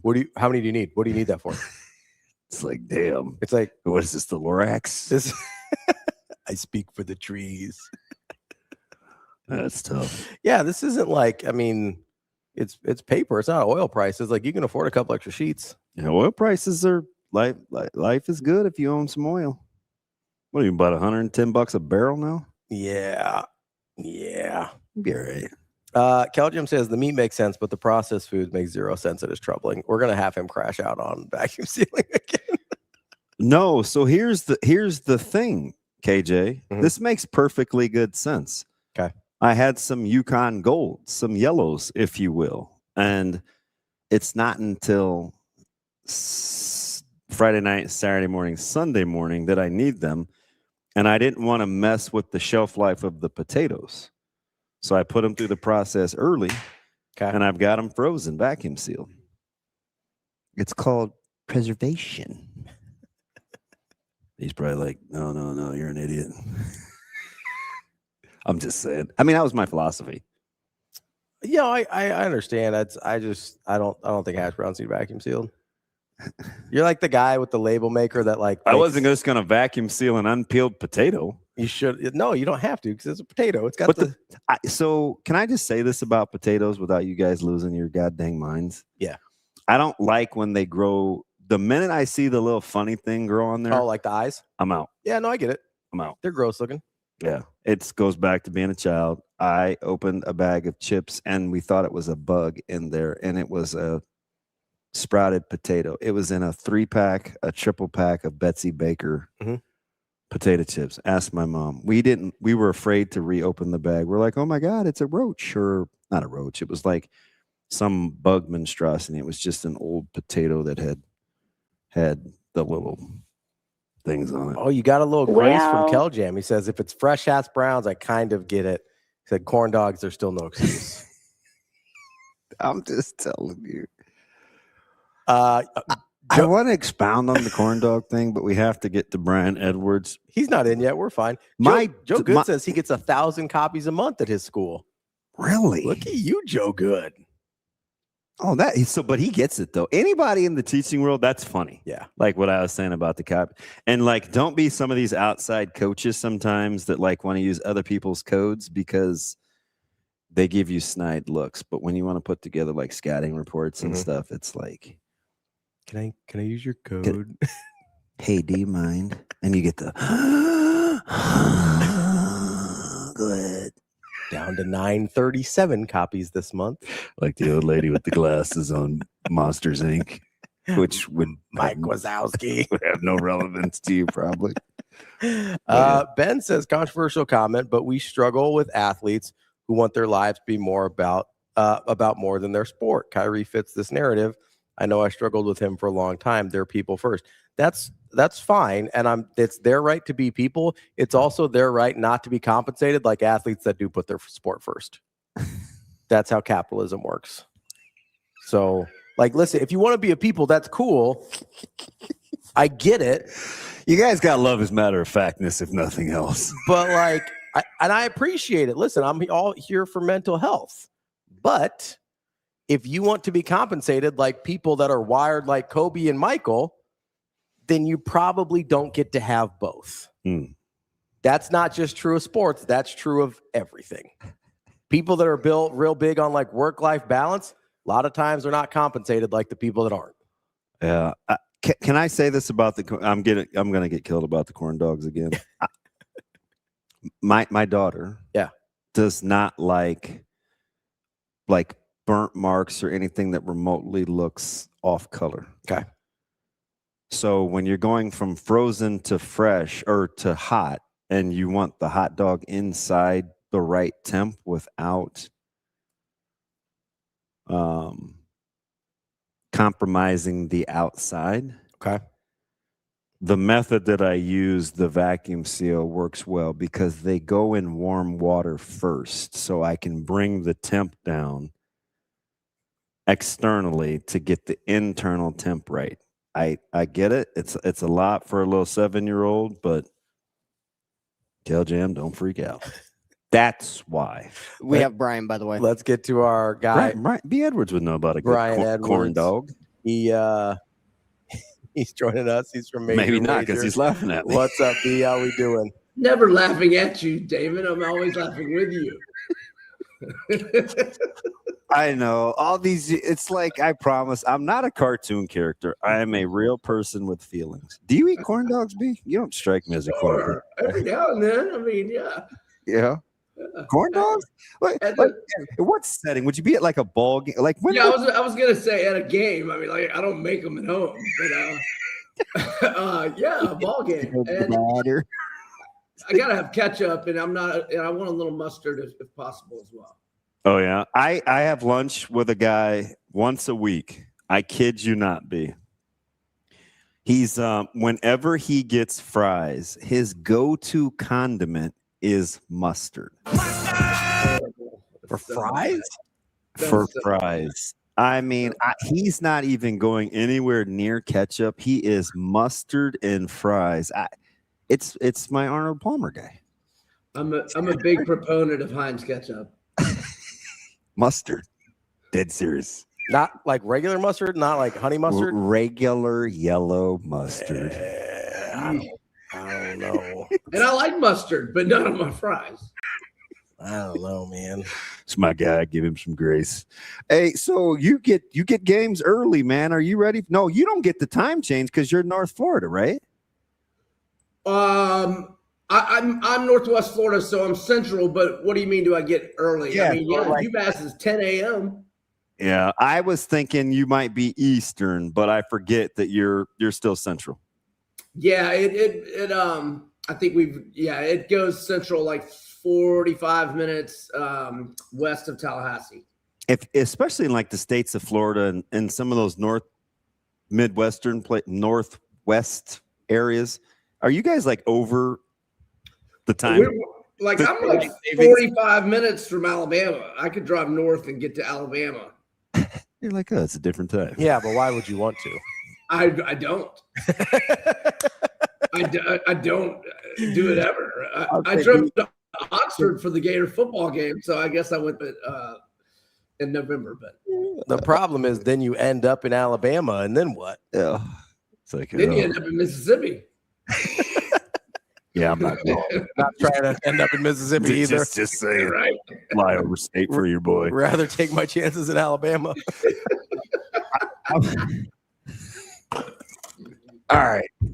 Off the rails already.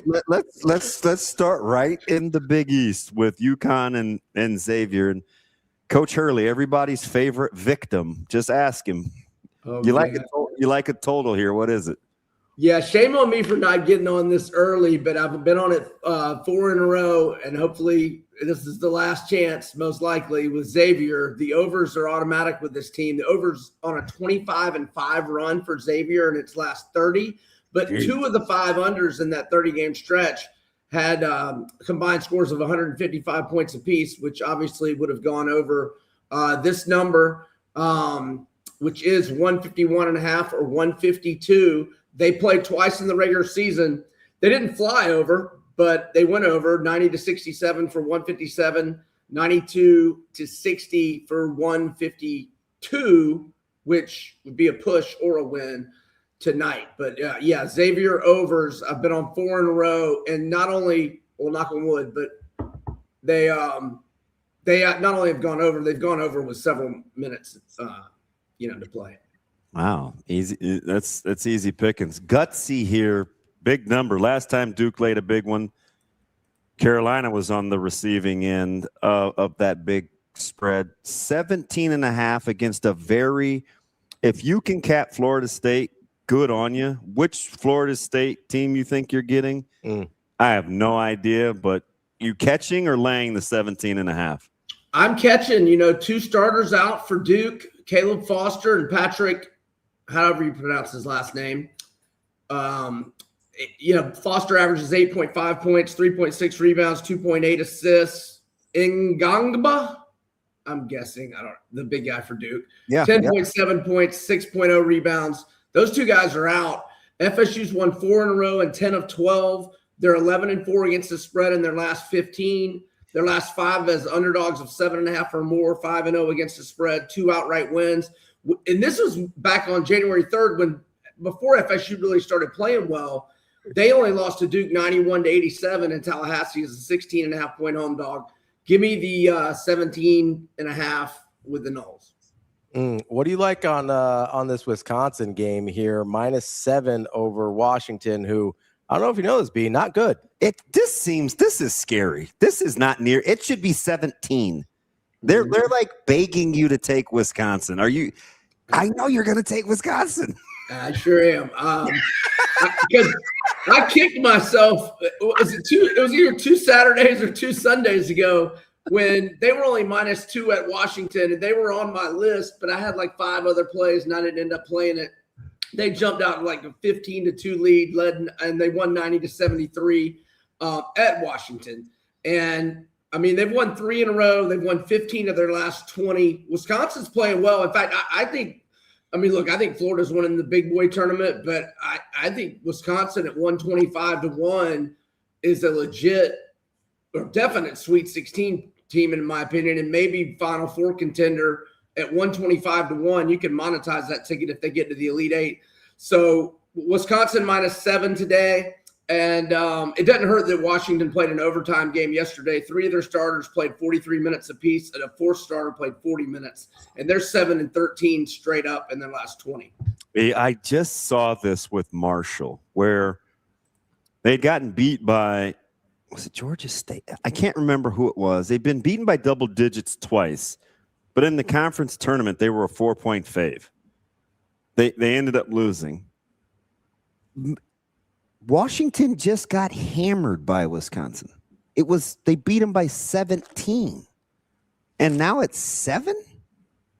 It just seems weird. Yeah. Well, look, Wisconsin's big man probably isn't going to play, Nolan Winter, although Guard said he's good for next, the big boy tournament. So, I mean, that's one thing. He averages almost a double-double, Nolan Winter.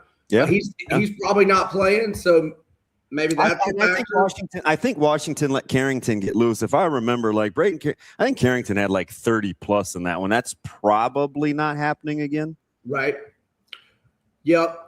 We don't need to win by 17 or 18. Let's just win by 8. Yeah, I did. That was one of those. I was like, huh.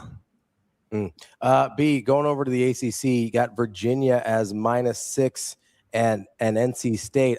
I'll be honest, I'm not sure I love NC State. How do you feel on this one?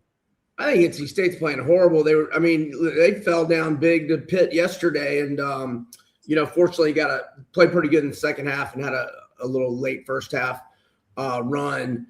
But NC State's playing horrible. I mean, they were on a 4-game losing streak before that. They've still lost 6 of 7. They're in a 2-8 against the spread slump. They played in Charlottesville. They lost by 29 in the regular season. When they played Virginia at home, they lost by 15. The Cavs have won 16 of their last 18 games. Only losses at Duke and to UNC at home with a healthy Caleb Wilson. So I'm going to go UVA -6. I also like a money line parlay with UVA and Wisconsin. And those are in the afternoon. And let's throw the over UConn Xavier 152 in it to make it a 3-leg parlay. And if the first 2 hit this afternoon, being UVA and Wisconsin, we could hedge back if we want to with the under on Xavier and UConn, and hopefully that line will move higher. And I suspect it will, because when I played the Xavier over 154 yesterday morning, it was 157.5 like an hour later. So that's just if you want to hedge. All right, so this one's interesting too, and I get it. You see plus 200, and this will be the last one for me, B. But they're laying 8 today.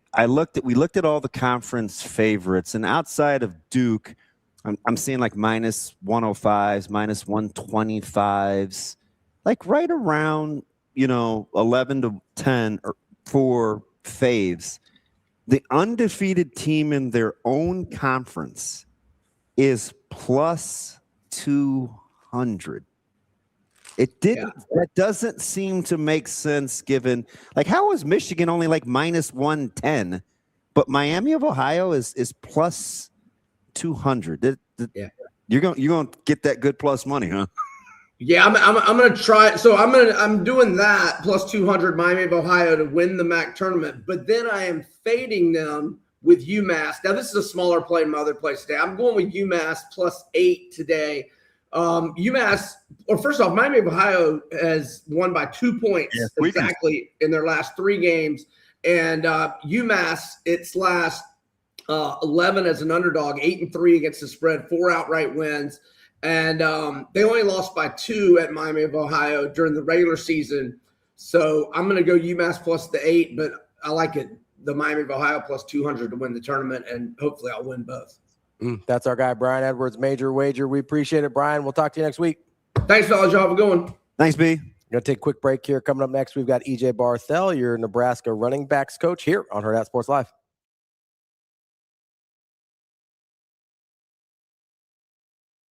It's been a really healthy competition, and the guys have been working together, led by Drew. Like I said, Drew has done an amazing job from a leadership standpoint and just trying to raise the level of play for all those guys in that room.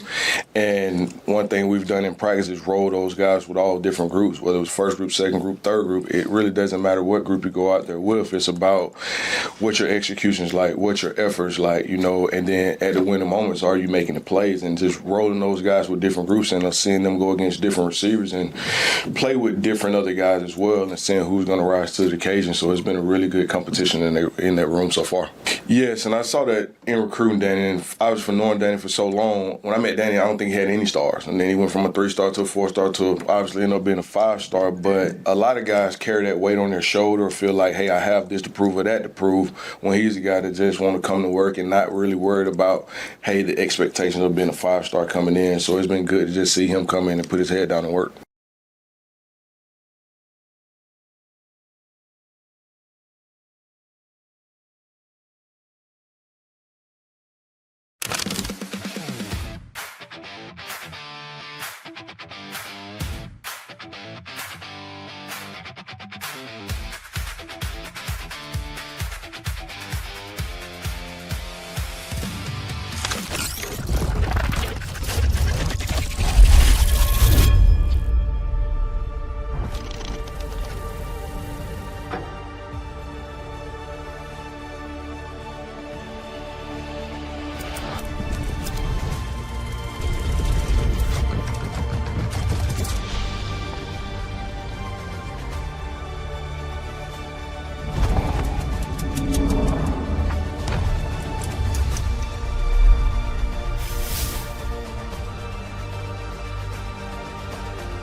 You're listening to Hurrdat Sports Live.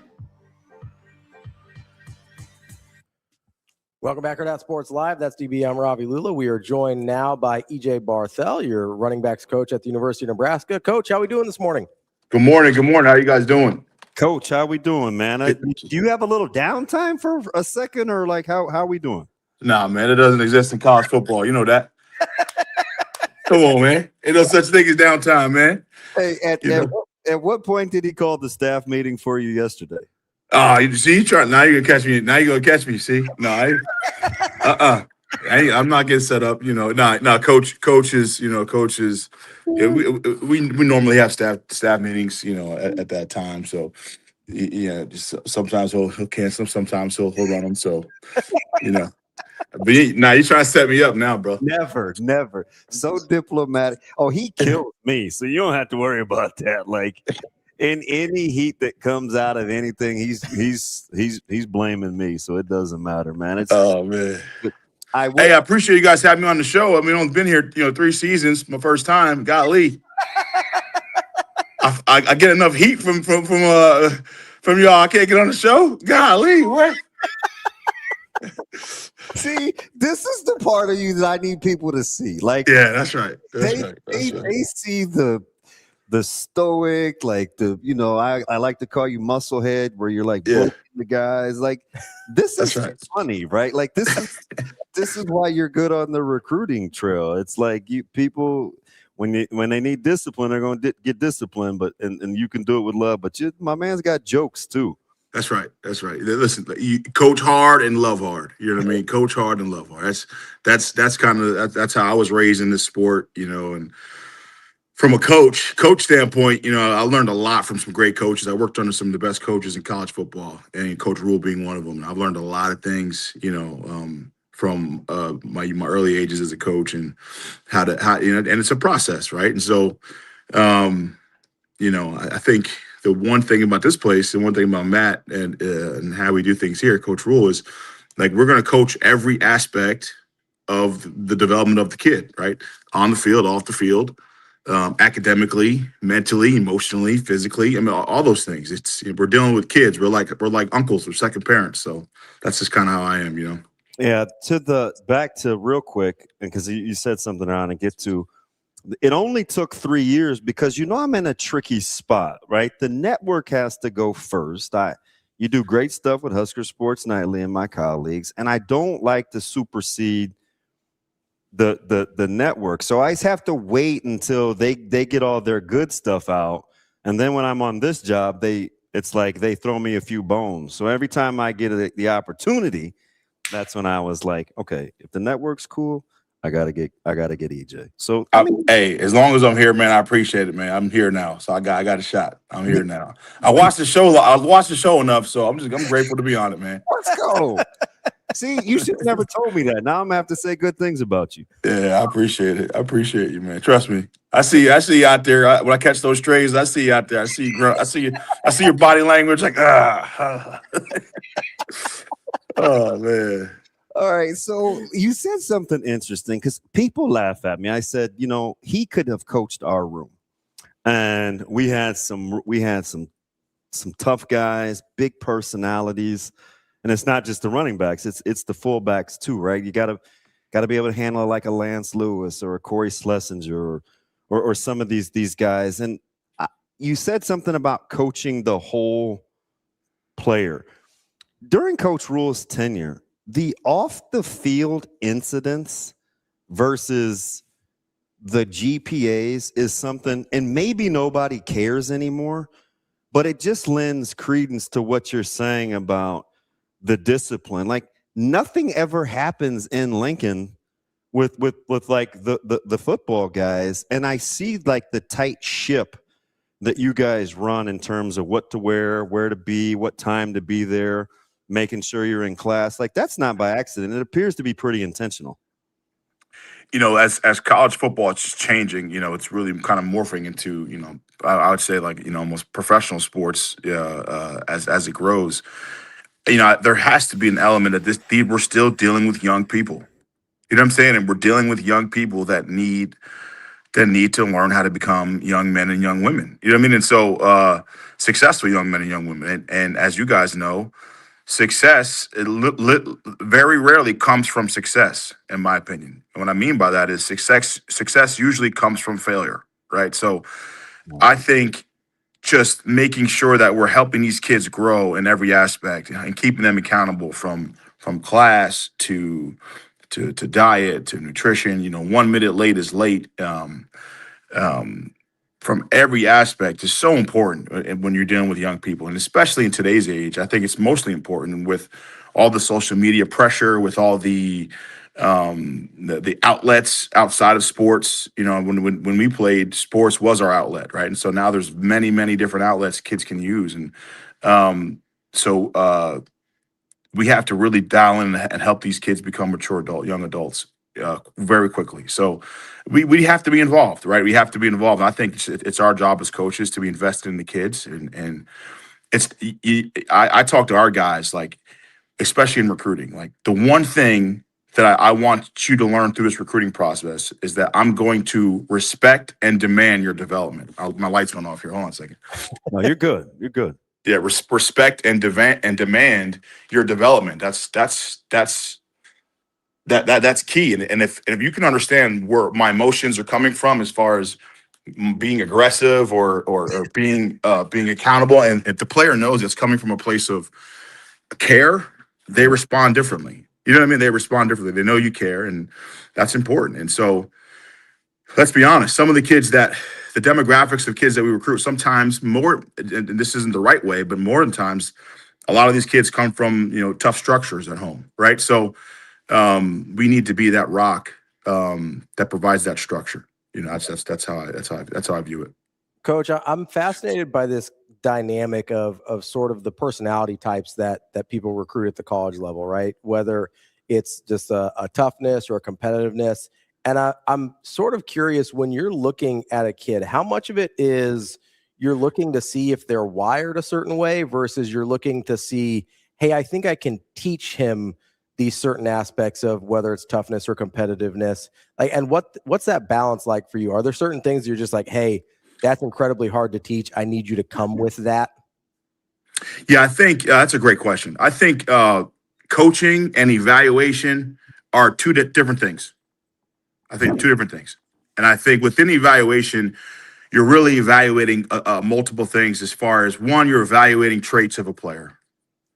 Two, you're evaluating character of a player. And then three, you're evaluating the background of that player. What does his foundation look like? I think there's three elements. And in today's football, I think the foundation part is more important than ever. Like, where do they come from? Who's involved in their lives? Who are the people that are surrounding these kids? And what are you dealing with when they get here? Right. And so I think that's important. I think you need to look at all three phases in recruiting.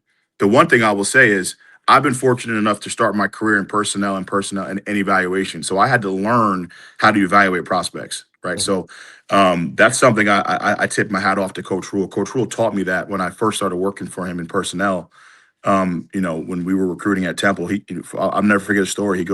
He asked me a question. He goes, what do you know about recruiting? I told him my belief system, and he goes, take everything you know and throw it out the window, because that's not going to work here. You know what I'm saying? So, yeah. And what I mean by that is I had to learn how to evaluate the player, the traits when we were at Temple. We had to learn to find the athletes, to find the traits we're looking for in position profiles, right? And so each position has different profiles of what you're looking for. Arm length, a 40-yard dash. A 40-yard dash, a 4.7 kid in Brooklyn is a difference of a 4.7 kid in Dallas, Texas. Does that make sense? Oh, yeah. Oh, yeah. You know what I mean? And so that's the things like that you have to learn as an evaluator. And then, you have to learn the growth potential. That's the third part, right? Like who's coaching him when he gets here? Can this coach handle this player and the things that he needs, right? So I think, again, going back, I think it's the traits of the player. I think it's the character of the player, and I think it's the foundation of the player that we look at when we're recruiting. Hope to answer your question. Yeah. You guys are so intentional just as a staff with how you want to recruit. And I think it reveals itself and part of it on the back end has got to be the culture and what happens once they get here. But you do need at least some sort of a benchmark before guys get there where your transfer portal numbers are so low, relatively speaking, as a football team with guys wanting to leave the program, even guys that think they do, and then they sometimes come back. It's like, yeah, this is a pretty good place to be. How much of that is what you're trying to explain on the front end in terms of knowing what you're dealing with versus this is kind of the culture that's in place where you better know what you're getting once you get here? I don't know if I completely understand the question correctly. So you're asking how much of guys wanting to be around and you getting a good handle on people wanting to be with you is done on the front end of the evaluation process versus once they get here and they're in the culture, they're like, oh man, this is a good place for me to be. I don't want to leave this either. Yeah. Well, that's interesting. So I think if I understand correctly, I think some kids are not going to fit here, right? Yeah. That's the reality, right? So like depending on where they come from and what kind of program they run, right? That's got to factor into, especially in an older player, he may not excel here, right? So every fit is not every kid is not automatically going to be a great fit. For example, and this is not at Nebraska, this is just college football. This is college football, in my opinion. Okay. If you are an older coach that has a family, right? That has a family and that has multiple things going on in your life, and you are at the end of your career, you're probably not going to want to deal with a young, immature kid. Because you're not going to get out of your jump up out of your apartment and go run to his dorm room because that kid needs that, right? So I think it's a matter of identifying who you are as a coaching staff. What is your culture as a coaching staff? Does that kid fit in this culture here? And necessarily just because he's a great player doesn't mean he's going to be a great player here. So I hope I'm answering this question correctly. Yeah, that's just because you guys have such low turnover. Yeah. Right. So when people don't want to leave, regardless of how tough it is here, what you may read or the demands that you guys put them on as a staff, or Corey Campbell or Kristen, and to the T, all the pieces, like people aren't chomping at the bit to leave. So that I'm wondering, like behind the scenes, there has to be some good work being done in the evaluation process. Yeah, I think that's really it. I think that's our process as far as making sure that we're getting the right type of person here, or the right type of character. I think that's important. That's such an important key for what we're doing. I mean, like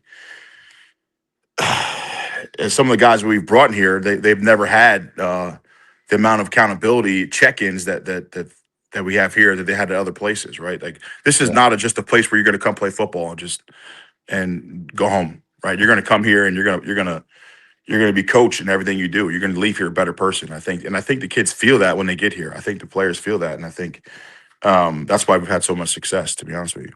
Hey, you said something last week in your presser. It caught me off guard. It kind of was why I asked the question I did is we're talking about development, which I don't think you get near enough credit for, but you got the same guys back in your room. And hold on, you got to say that one more time. I didn't hear that. Man. Hey, the thing got blurry, man. I didn't hear that. Really good at development. You don't get enough credit for development. Is that good? Do you want me to say that? I appreciate that. I appreciate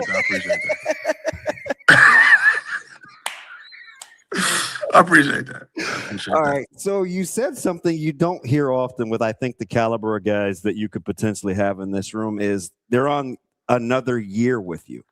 Like everybody in that room, and the one guy that's not, you recruited. I don't know how many coaches can say that, but I kind of think it speaks to what you're talking about, because you said something cool after that. It's like, I know if I need to change my EDD or my everyday drills to either pass pro or their footwork, or maybe it's stance, or maybe it's ball security, because I know the guys, right? Like it's very understated and underappreciated how important that is when you want guys, especially young guys, to like level up the next year. Is you know exactly what you're dealing with.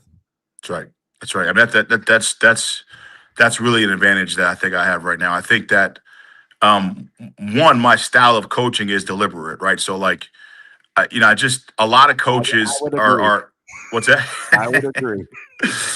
I think some style of coaches, they have their systems, they have their drills, and they just kind of here's what we're going to do, right? And so I think and you've seen my running back drills, you've seen my running back meetings, you've seen me coach the guys.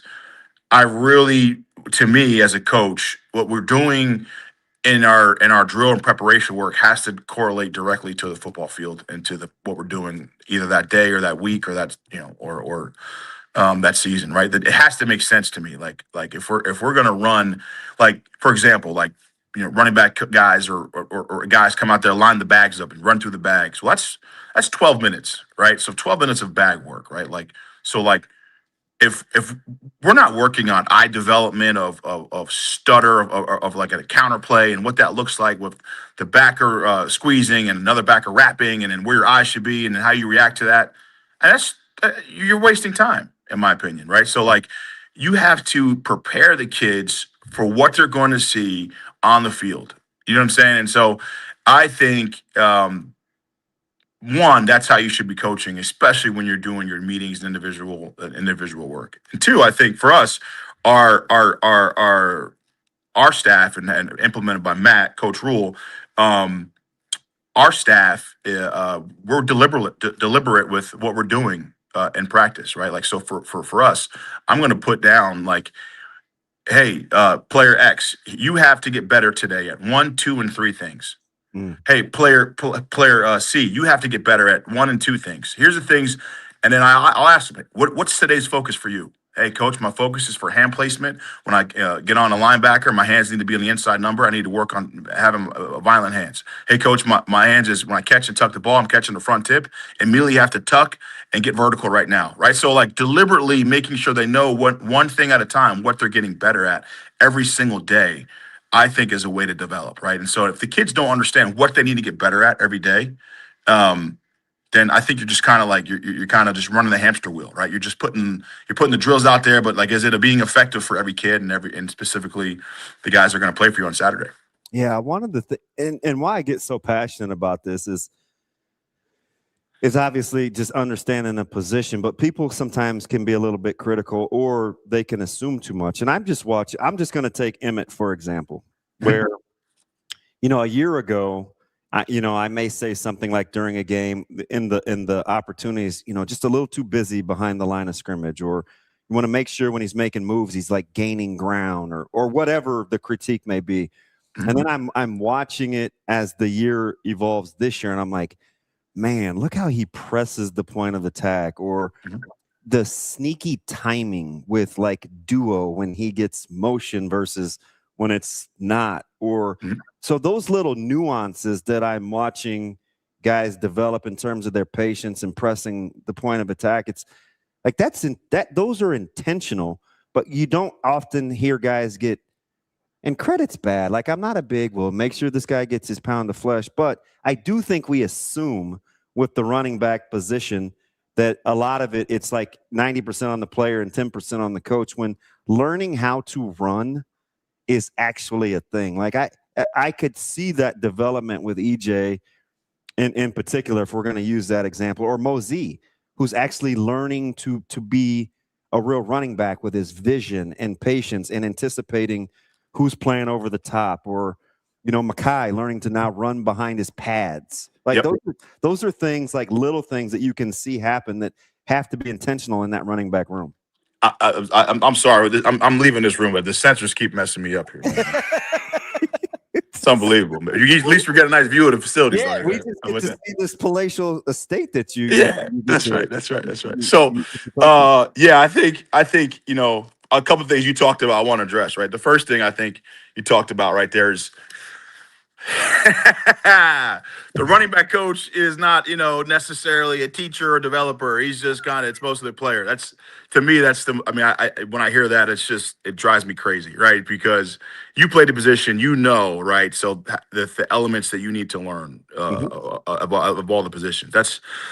it's kind of crazy when people say that to me. I just kind of like, man, it's like, wow, man, do you understand how hard it is to dissect your eyes pre-snap and post-snap and protection in the run game and outside zone, inside zone, tight zone, timing, patience, tempo, et cetera, et cetera.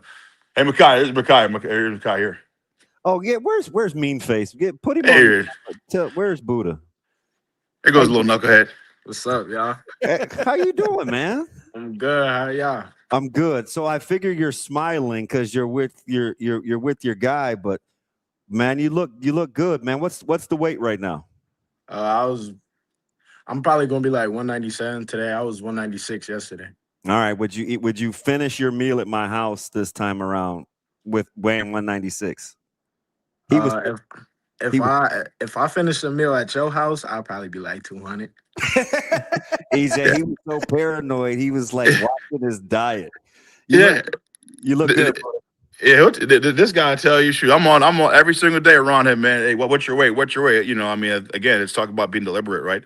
Every guy's got to be, we got to be locked into making sure that, he's a young guy. He's got to learn how to. The next phase is being mature in his diet, and it sounds something so easily, but you have to be very, very disciplined. You know what I mean? So, let me finish my interview, man. I'll get out of here. Hey, Makai, tell him to tell his family hello for me. I got you. All right.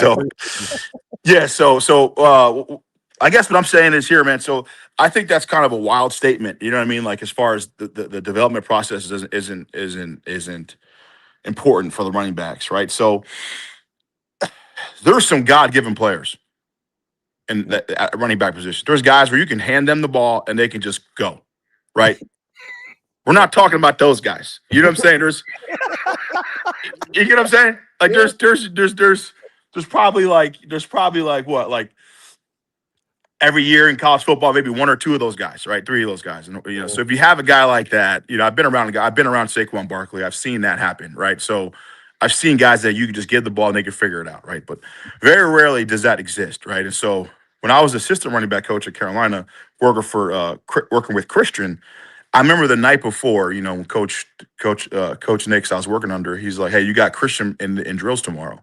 I remember being all nervous, man. I was like, "Oh, I was a young coach, at that time," and I'm thinking, like, man, like, this is the best running back in the world. Like, what am I going to tell this guy? You know what I'm saying? Like, you know what I'm saying? What's he going to learn from me, right? And so I was like, you know what? I'm just going to be like deliberate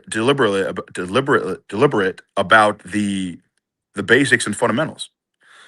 And he missed a read in outside zone, and I ripped him for it, and I come back and say, "Hey, man, you got to press this and hit that." And he goes, "Thank you, appreciate that." Next rep, your hands were low. Thank you, appreciate that.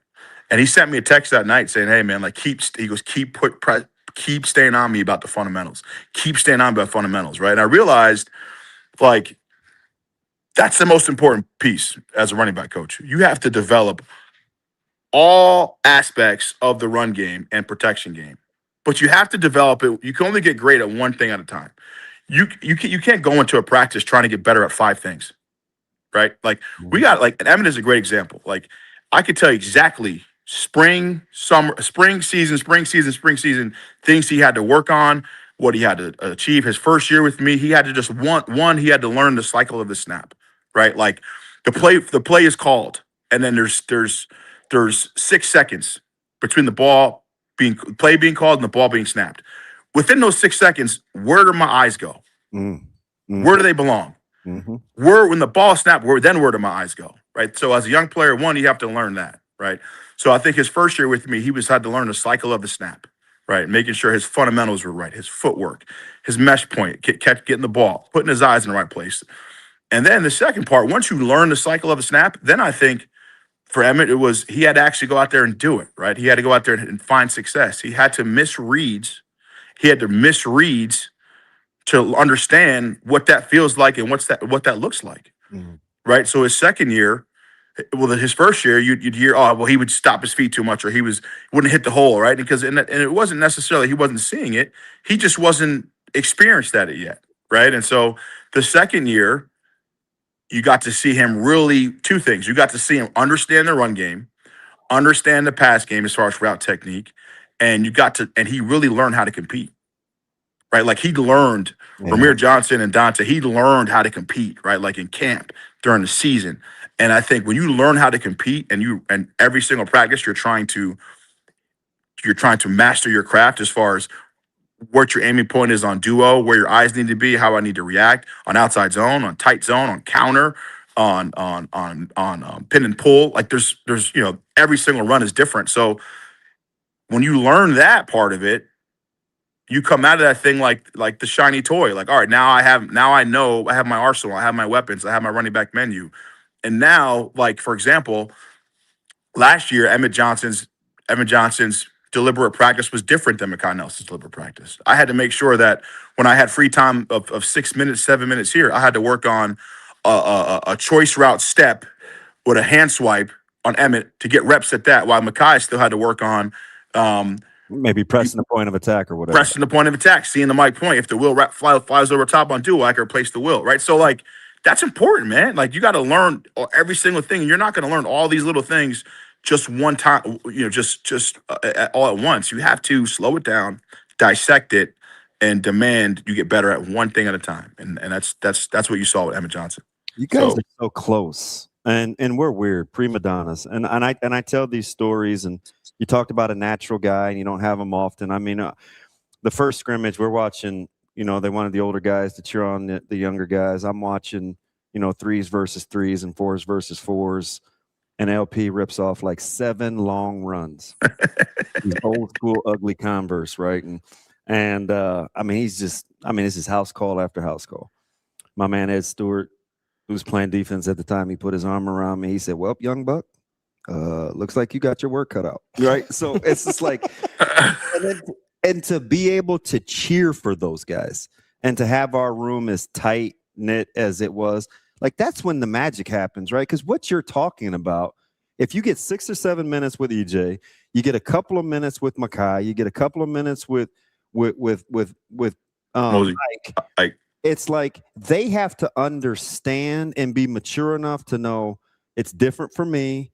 I may not be getting the same feedback, but it's for me, and then I can cheer for those guys, because that's really when the magic happens in your room as a totality, right? I'm looking at Connor Booth. He may have had the best run of the day the other day, and he didn't say nary a word, right? Nobody said anything to him, and I'm just like, you need a room like that, because the floor gets so much closer to the ceiling that way when your room gets along. That's right. I think if you're pushing, and I'm going to coach every guy like they're the starter, right? Like, I'm not going to lose focus on the guys that are playing that we know are going to play. But we believe that you have to push the bottom of the room. And if you push the bottom of the room, and I mean bottom as far as experience, right? The bottom of the room, that's going to raise the top of the room. There's no question when Emmett would see Mekhi bounce a duo and outrun the defense in practice. There's no question. His mind is like, okay, I got to get on my job here. You know what I'm saying? Like, so I'm ready. Like, when he could have taken a day off for a couple of reps, he's like, "No, man, no." Exactly right. And that's I'm sure that's how your room was. You know what I mean? Like, it's like, oh man, this guy is coming for me, man. And so that's healthy competition. It honestly, when I was at the combine with Coach Rule, and the amount of GMs and player personnel people and coaches that came up to me and talked to me about how they loved Emmett's interviews and the way he competed and all those things. Like, it was really it was really satisfying, and I just felt really grateful in that moment to hear all the things that we preach about really come to life. You know what I mean? And so, but you're right, man. I think it's competition and pushing each other. That's how you get better. And we're fortunate right now. We got a good room. Coach, I kind of want to ask you about the relationships within a coaching staff, right? Because I think a lot of times as fans and media, we silo things off, like, oh, the running backs aren't playing well, it's the running back coach's fault, and the wide receivers aren't playing well, it's the wide receiver coach's fault. But especially with your room, right? How important is the relationship between like you and Dana Holgerson and Jeep Wade to understand, hey, this is what Satterfield. It's Satterfield. Like, and like, this is even to kill shorts, right? Like the blocking on the perimeter is incredibly important to understand, hey, this is what my room does well. versus this is what your room does well versus this is the kind of game that Coach Holgerson likes to call. Like, how important are those relationships that maybe people don't see all the time? I mean, those are extremely important to me. I think like the chemistry that we have, in the room, right? The expectations. One, like if you come to our practice, you're going to see me and Coach Shorts competing. Oh yeah. You know what I mean? I want my guys to do great, and he wants his guys to do great. And so I think it keeps us accountable as coaches as well, right? It keeps that energy and making sure that one, listen, it's got to be professional. There's got to be genuine love there, right? We can't, you got to stay together. We have to leave the room all as one. That's important. And two, I think like us pushing each other helps you get better, right? And so, like it makes the room better, it makes being here better, it makes the energy, your players feel the energy you guys have as a staff, and so, we are a tight crew right now, and so we got to know each other better, and then we got to know each other as individuals, how to push each other, how to communicate with each other. That's a learning process too, right? Like, how is this coach going to respond if I crack a joke at him? Is he going to, you know what I'm saying? You know what I mean? So you got to learn those guys. And I think going on year 2 with Coach Holg and DeKeel and now just spending time with Jeep, learning his character, and it helps the communication process. And I think that's important. It helps the energy at practice, and the players, especially young teams, they feed off that energy. You know what I mean? And so we read a book, Pete Carroll's Win Forever. And in that book, he talks about he felt when he was at USC that like it was the coach's job to bring the energy to players at practice, and that was a difference maker. And that really hit home for me because that's what we do. That's kind of my mindset, right? I want to make sure that our guys, the running backs, that they understand practice is like a game, and it's no different. That intent. The seriousness of that, the intent, and each rep matters, right? We cannot. There's no time for anything other than elite effort and elite focus on each rep. Because if we miss a rep in a 12 play, if we miss 2 reps on a 10 play script, I mean that's big time. So, the practices are really important. Yeah, I'm just going to tell you 2 things. Number one, you're the only guy other than Coach Williams that I have to wait for like the right moment to go in and try to get a love hug, because you guys, neither one of you talk. You're always intense. Your fists are clenched. I'm like, I just want to go say hi to my guys. I wait, so I always appreciate that. But you referenced the competition with Coach Shorts. I can't believe how tough he is. I tell him every day, whatever the temp is, my man is rocking shorts, Coach Barthel. Like, you got to get DeKeel's toughness when it comes to tackling the weather, because he gets busy out there in some shorts, man. I don't know what it is, but, man, that he gives 2 cares about what the weather's doing. I'd say, well, one, he's from Jersey, so I understand where that comes from. You know what I'm saying? Good point. You know what I'm saying? But the reality is that he got 10 years on. I got 10 years on him, man. So, you know what I mean? I ain't got. He's still trying to prove his toughness. I ain't got to prove it no more. You know what I'm saying? I'm seasoned. You know what I mean? Don't let DB shame you into trying to wear shorts all the time. It ain't happening, bro. It is not happening. Trust me. I ain't messing around with that cold, man. I ain't messing. I don't know. I never understood that. How does toughness correlate with being cold? I still don't get that. I'm wearing a jacket in here right now because you take this thing down to like 60 degrees every morning. Oh man, I remember when I was a player. I come out, my sleeves on. People like, man, you soft. I said, this ain't got nothing to do with being soft, man. I appreciate the time, man. Coach, the captain gave us his blood. I call Keith the captain, right? Because he's always trying to deal. And I appreciate it. You said, hey, did you clear this with Keith? I said, all right, I'll be right back. I said, hey, Keith, can I get Coach? And he's like, is it good with it? I'm like, that's my guy, man. I think I can get him right. Oh, man. I appreciate y'all having me on here, man. It's been, like I said, I've been waiting to get on here, man. And so I'm really blessed to be here. Listen, when I took this job, I don't want to keep talking about it. I took this job. I knew what it meant, right? Like to bring the run game back to the standard of college football.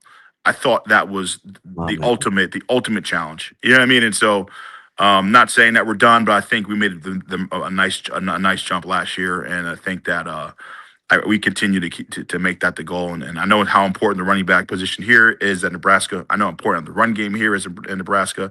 I tell recruits that when I'm recruiting them, like if the running back means more here at Nebraska. And so, yeah, it's really a prideful job. I'm really happy to be here. I'm really grateful to be here. I'm grateful for the fans and their support. And I'm just grateful for you guys and everything. And so I really appreciate you guys having me on here, man. It's been awesome.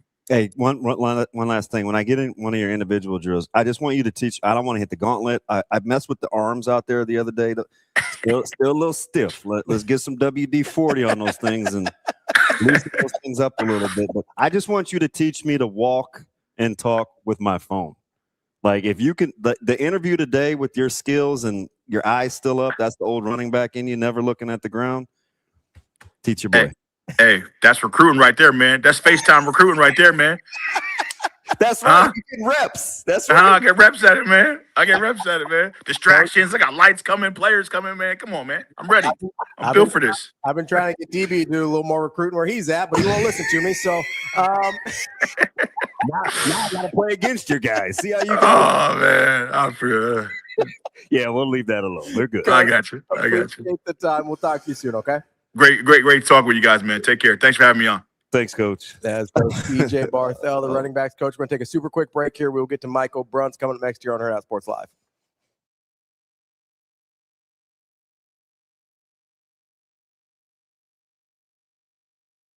They're learning what to do. Guys are growing into their roles. They continue to install, so they put new things in.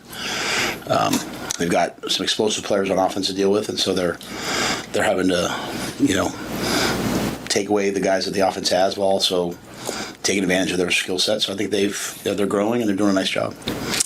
Yeah, I think since the day Quasi got here, obviously we'd played against him, so we had a feel for his skill set. He's been very focused, very determined, very professional, adjusted well, great route runner, deep ball player, continuing to find ways to manufacture for him opportunities to run after the catch. He's been a really good addition for us.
Welcome to Hurrdat Sports Live. Welcome back, Hurrdat Sports Live, presented by NextGen Male Medical. That's DBM Ravi Lulla here at Hurrdat Sports HQ. We are joined now by Michael Bruntz, Husker 24/7. Bruntz, appreciate your time. How are we doing this morning? Not bad. How you guys doing? Well, I'm disappointed, Bruntz, because usually you're like a 906 guy. We like to let you get parked and do your Dukes of Hazzard moves and stuff, but this is the first time you put us on the clock in a while. You've got to be out by 9:25. That's no fun. I can stay with you a little bit longer. I was concerned you wouldn't be able to hear me. I had to drop off my car this morning, and I'm walking home down 17th Street. So bear with me here. So wait a minute. Why'd you drop the General Lee off? What's wrong with the General Lee? Well, the General Lee had a little run-in with another car when I was in Vegas. So Generally, he's getting a little facelift today. Can you just see Bruntz like sliding across the roof, the hood of his car after he parks to get on the show? So I was telling Ravi the other day, like, don't be deceived by your laid back style of dress and delivery. When I watched you, I reenacted you having that huge $10,000 piece of equipment in your hand and giving me the running air dap the other day at practice, man. That was pretty talented. Did you feel stressed? I had no issues at practice. I was good. I was just glad you didn't blow me off because I didn't want to have to dap myself. Well, you were deep in conversation. I didn't know if you even saw me, so I'm glad it worked out. It's just the run by. How heavy? Like how? You don't have to like share all 24/7 sports business, but that camera is not very light for you to be one. Are you left-handed? No, I'm a righty. Okay. All right. I miss my calling as a left-handed bullpen pitcher, so that's always been. So that's been a regret of mine, I have to say. So, but all righty. I don't do anything left-handed. Did you know right where you wanted to go when you got to practice? No. Did you guys ever watch the show The Amazing Race when it was on? Oh, I think it's still on now. So, you know how everybody I always picture this in my head, but on that show, and it's less so now, but like in the beginning of it, the contestants would like get off of a plane in a foreign country, and it was just like chaos. Like, don't know where to go in the airport, running around, looking around. Where do we go? That's basically what I always imagined, like the 20 minutes of shooting to be like during the practice availability. So I was just kind of walking around everywhere. Bruntz, I gotta indiscriminately shooting. Basically, is what is the approach there. I gotta say, DB has this odd fascination of people that carry cameras. While he was doing this yesterday with Andy Kendi. I don't know where, because those guys blow their back. Like stuff happens to their shoulders and their backs. Yeah. Oh, Suits mine's not to that. I don't have like the giant lens on it. I don't have like he was one hand. I don't have like the Kendi setup. I'm a little lighter. It was like this. He was holding it out vertically with like one hand, and like this. Like just film. Like that's a strain. Yeah. They probably got to stretch, don't they? Like they stretch before something like that. I imagine them like training for it. They got like the sandbag over their shoulder and they're like jogging around. I don't like carrying a backpack. He's got they're out running stadium steps with the camera on. You know, are you a one shoulder or a two shoulder backpack guy, Bruntz? Two. Definitely two. See, that's the equivalent. So the one shoulder guys, which I am. Mm-hmm. And maybe I'm a baby, but it hurts me after like 10 minutes. Yeah, it's because it's supposed to be distributed over both shoulders. Oh, God. See, that's why it has both straps. Ravi's compassion game, Bruntz, is like a little low today. It's -10. Oof. Yeah, it's tough. Seems like a self-inflicted problem. For you, maybe see like the defensive guys come a little bit closer to where you guys entered as opposed to the offense. Did that dictate where you started? Well, I went to the quarterbacks first because you got to make sure you get the quarterback shot. I don't know. You never know too. They kind of hide the DBs over in the way back corner. Yep. That's a tough angle to get to. So it's far. They're almost the furthest. I mean, they may as well not even be on the practice field. Like they should take them in the cook at that point. Yeah, that's where it is. Yeah. But no, I mean, I think it's you go who's close. You go where there's a little action instead of guys just standing around doing install. Like that's a tough 20 minutes. There's not a lot that actually happens in there. Like I want you to know, a lot of guys just standing around. But that's just the nature of that particular period of practice, I guess. I would almost venture to guess that might be intentional, Bruntz. It might be. I don't want you I forget which coach it was, if it was Pelini or it might have been Frost, but it was like that you would see nothing, then it would be like, okay, we're gonna run like Oklahoma drills now or Husker drills. We're gonna do that right now. Like walking out. We were talking to Coach Barthel earlier, and he said something, and I don't know. Maybe if we won more games, we'd appreciate it. Maybe we equate winning with maybe more players that have issues. But he was talking about like this recruiting profile and trying to get players' personas before they get on campus, so they kind of know what they're getting into. Man, maybe surprised isn't the word, but it's been a long time since we really hear about any off the field incidents or, they got really high team GPAs. In order to appreciate that, do you think we have to win more games, or do you think there's still the segment of folks that understand that Nebraska has really low turnover in the portal and they have next to no issues almost with how many players they have on campus? You're equating winning with that? Well, I'm wondering if we do equate winning with that. I said, how long would it value it? Can we value it on its own without winning games? Was how I phrased it. Oh, okay. No, I don't want to. Hey, you need games to win. I mean, Georgia's had a lot of issues. They just need Uber. They have Uber in Athens, right? Best. They're going to have just like an Uber. Uber needs to come out with an entire app, just Uber Bulldog, just for the entire. Yeah. Or just get like one of those like 15 passenger vans and just drive guys around. It doesn't seem like it's a difficult fix. It just seems like this is just going to be a staff that's still going to emphasize being well-rounded. Yeah, no, that's fair. I mean, I think it's interesting though when you hear guys talk. And it wasn't just this week. I mean, Quasi Gilmer said this, and I'm always eager to kind of hear how new guys and transfers kind of view Nebraska and the setup.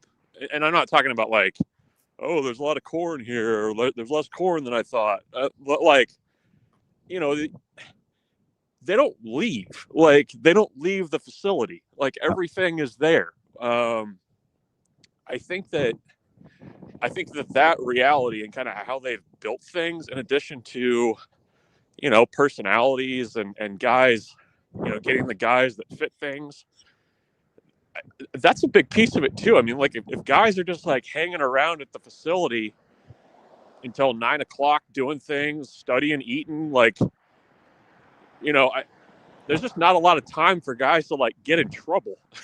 You know what I mean? It's not like that. Like, that's a big piece of it too. And I don't know. I mean, I think that, that fact and kind of what Nebraska demands is a little bit different than, a lot of places. That's just the culture that Matt Rule has put in place.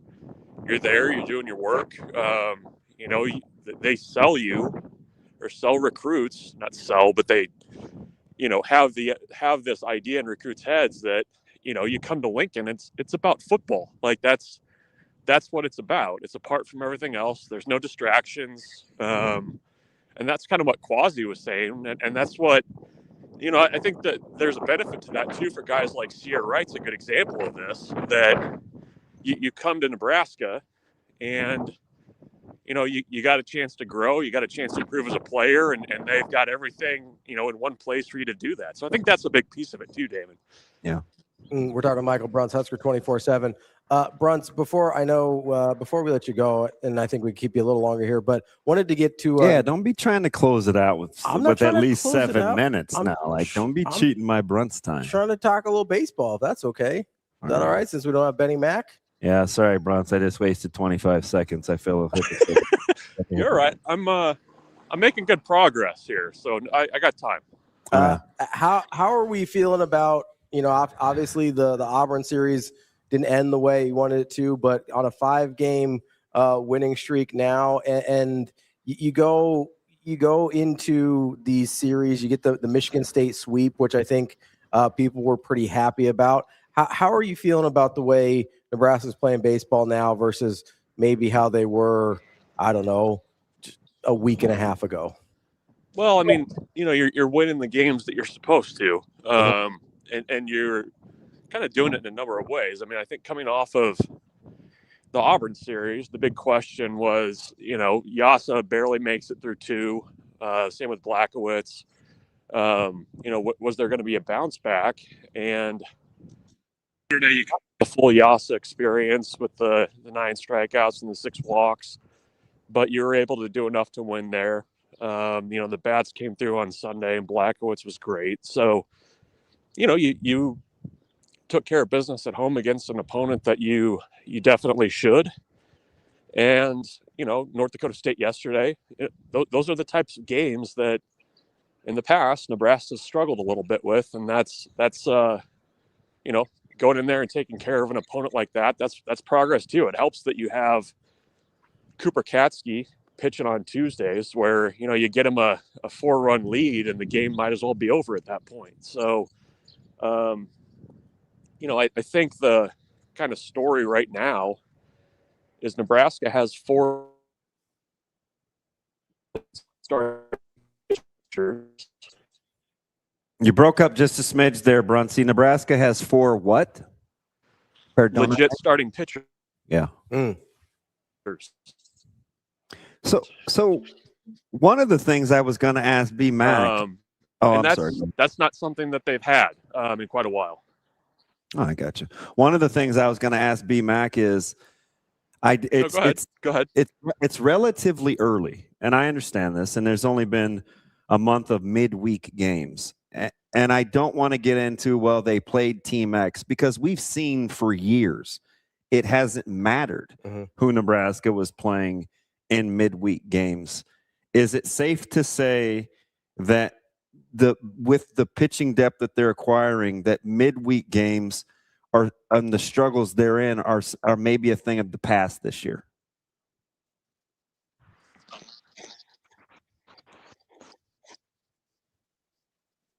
It might be a skyscraper blocking his signal. A lot of tall buildings. Not sure what part of Lincoln he's in.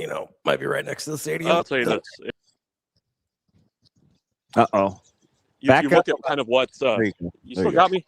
Yep, there you are. You're back. Go ahead. You look at the kind of opponents that are coming up. It's K-State in the midweek. It's Kansas in the midweek. I mean, those are top 25 RPI games. And, I do think it is a step that you're beating handedly Omaha and South Dakota State, who had beaten Nebraska 2 in a row, by the way. And so, there's a couple things going on. I mean, you have an offense that can score runs and buckets where, a 4 or 5 run inning in a midweek is not out of bounds. And you also have starting pitching that, can get you deep into a midweek, because that's been the biggest thing. Is it's kind of the line has been so fine for them against those teams. And you're kind of finally seeing complete baseball being played on the midweeks, which is, it's great against teams like in the Summit League, but you have a real opportunity with Kansas State. We'll see what Creighton does, to get some good RPI wins. So, I mean, that's a big development for Nebraska this season. Is there anything that you've seen over the last 6 games in the the ones you're supposed to win category that you think is more translatable as they get into the tougher parts of their schedule? I mean, I know you asked what the questions were coming out of Auburn. My questions were, are they ever going to throw strikes again? Like, is there anything you've seen that you go, okay, I think maybe they've shored some of this up? Yeah, I mean, I think I think I'm more of a believer in the offense and what it is. I mean, I was kind of wondering, like, okay, is this just a early season hot streak? But they're hitting. And once they get guys healthy too, I think that'll help. I mean, I think Kitchens is kind of battling something. Jeski's got the hamstring still. I think that's transferable from, the win what you should type games. Mike, do you have enough bullpen depth? Will they ever throw strikes again? You're still kind of trying to figure out who's in the bullpen trust tree right now. Manel looks great one appearance, then maybe not so much the next. Jay-Sean Unger has been great as a guy that could potentially slot in late in the game, but you just need a few more guys that you can rely on with men on base to go in there and throw strikes and get out. So that's coming along. They obviously didn't need it yesterday too much, and I mean that's the advantage of run ruling teams and winning big is you can get some of those guys some work. But I think that's probably the biggest concern as you get a little bit deeper into conference play is who do you have that you can trust running out of that bullpen if you have to get a key out. Now, maybe not hitting whatever he is, 360 something. But, he's got 58 at bats, I think. Did you see Jet Buck coming? There was a lot of signs that he was going to be a guy. Going back to the fall, I think he got 48 at bats before he broke a bone in his hand and he hit 8 home runs. He was brought in initially to be the starting shortstop because the assumption was that Dylan Carey was not going to be here. And, the thing that he's done everywhere is he's hit for power. And I think it kind of took a little bit to figure out where he actually fit in the lineup because they were batting him second and they moved him down a little bit. And I think he's in a good spot now where he's getting up with more guys on base too. So I know Will's always just kind of loved what his power potential is. He was a dirt bike racer as a kid. So he's, they say he's got really strong forearms from doing that. And that's where some of the power comes from. So, I think they were, of the portal guys, I think they were really kind of most excited about what he could be just based on kind of what he'd shown in the fall and then at Washburn as well.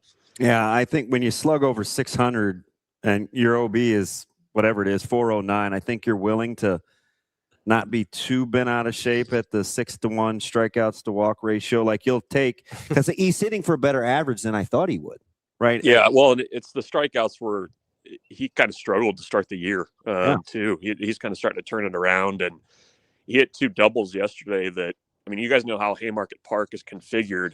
I think he hit them to probably the 2 deepest spots in the park, and they didn't get out. That's a Bruntz, 100%. Like, so the fact that he's going that way with his at-bats and he's hitting for average would let me to believe like maybe the approach isn't so much different, but he's becoming more of a complete hitter. I got the power numbers, but it's the gaudy average and where he's hitting the ball, I think, that has been more impressive for me because, I mean, just the baseball nerd in me, but I'm impressed early on. Yeah. No, and I think with, guys that you get out of the portal that are coming up a level too, I mean, yeah, you have a fall to kind of get adjusted and, get used to things. But I think there is kind of a little bit of a adjustment period once you get into the season too, and the games start mattering a little bit. I don't know if he was pressing early on, but over the last couple series, and then certainly with the midweeks, I mean, he just looks a lot more comfortable at the plate. So, he's kind of been, I think, everything they hoped he would be when they got him out of the portal. Health withstanding, who's more apt to get it going given what we think they're capable of being from a hitting standpoint? Max, Devin, or Jeter? I would probably lean Devin a little bit, but because of his track record? Yeah, I think he's got a little bit more of a longer track record. I've been surprised with, I think you have to acknowledge too with Jeter. I mean, he's running this pitching staff, catching college pitching in games really for, the first extended period here. I think he's got 12 starts. Yeah. And, in the fall, he showed more power than he's showing now, but it's a lot, he puts the ball in play. He's got good speed, which I think is a good look for sure. But I just think, with Nunez too, some of his at bats, like he's absolutely just tattooed some balls right at guys. And I think there's more there. Like, I think the at bats are getting better. And I would probably lean there a little bit more. How they kind of decide to do the left and right field stuff once Jeske's healthy will be interesting too, because they've got options. But it's Nunez, it's Butenbach, it's new hands played some right field. That they're going to have to kind of settle on some guys there, I think. What do you think they ultimately do with where Drew lands? With who? I'm sorry. Grigo. Oh, yeah, he's the other guy. Sorry. I knew I was forgetting somebody. He's going to get at bats. He's got to. he's competitive. He's a big physical kid. I'd been on my podcast, and he was talking. I asked him, I said, like, a month from now, who are we going to be talking about that we're not now? And he's like, absolutely Grigo. So I would not. I should apologize for not including him in that group of guys too. That's right. I got your back, Bruntz. You didn't Thank have you. to tell on yourself. Like Picking up your guy. I appreciate that. No, always. It was the running DAP, man. We're forever connected. Bruntz, who are the top 3 guys you trust out of the bullpen right now? Unger. I do trust Caleb Clark. He's looked good from the left side. I know that was my little bit for Damon there. I'll say you don't gotta patronize him just because he was I know. nice a second ago. He's had like 2 or 3 outings this year where he just looks like a totally different guy. But anyways, and then I would say Harry Hill's the other guy I trust right now to go in there and throw strikes. So if Manel kind of gets it a little bit more consistent, I mean, he's really tough to hit. And he still only has the 4 walks. I think we act like it's been volatile. That's the problem. It's like just when he gets hit, he gets touched. Yeah. So that, I mean, if you can kind of, get the volatility down a little bit, I really like him. But I'd say those 3. And it's interesting too. I mean, I would have said coming into the season, I mean, not necessarily Unger, but I mean, Clark and Harehill, I would have said you probably knew what those guys were, but they've done a really good job of embracing the opportunities they've got.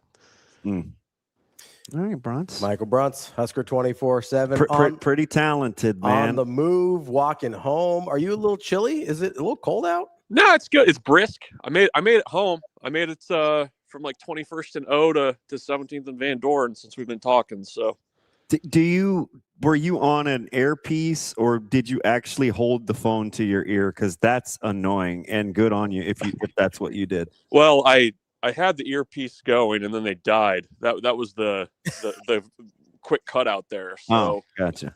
I don't have the gloves. The hands are a little cold.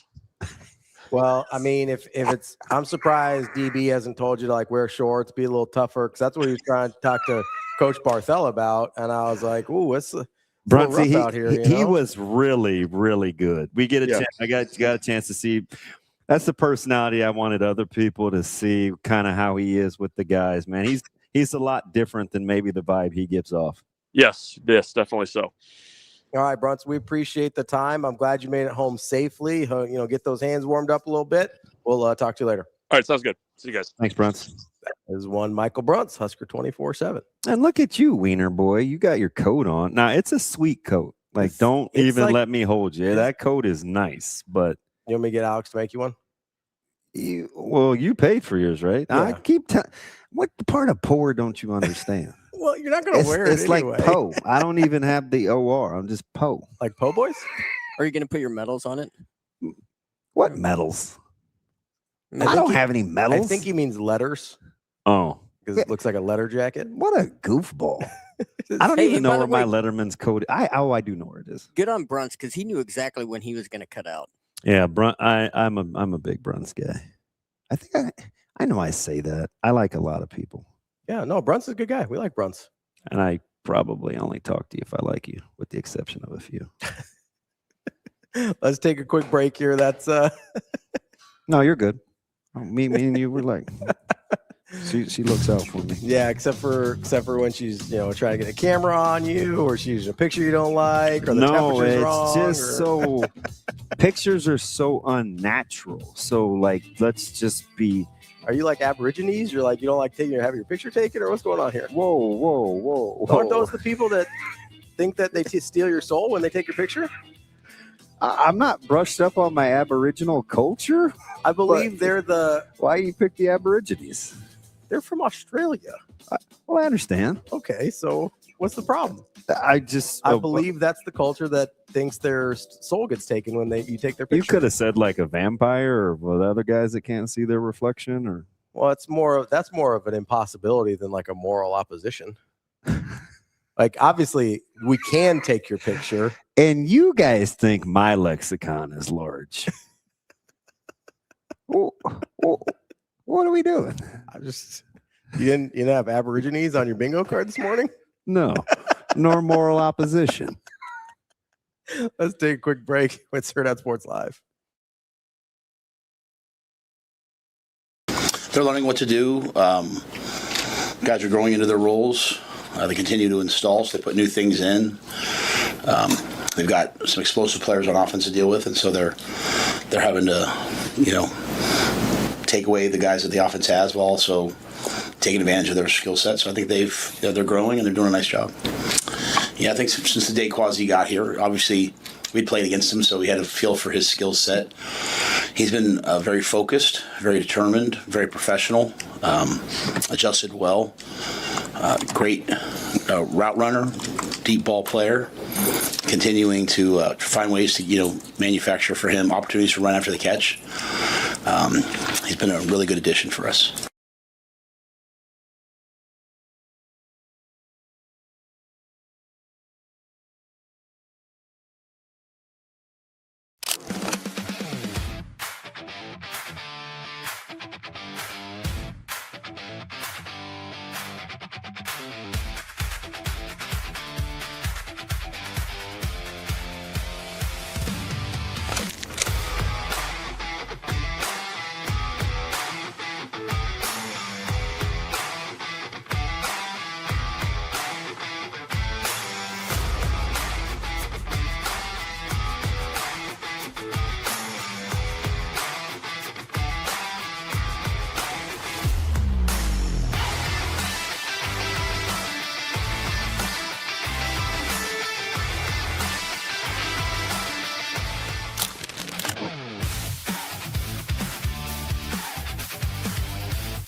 Yeah, it's pretty rewarding. I had the goal of making the defensive team even last year, which I didn't make, obviously. But, yeah, that was a goal for me. I knew I could compete for that.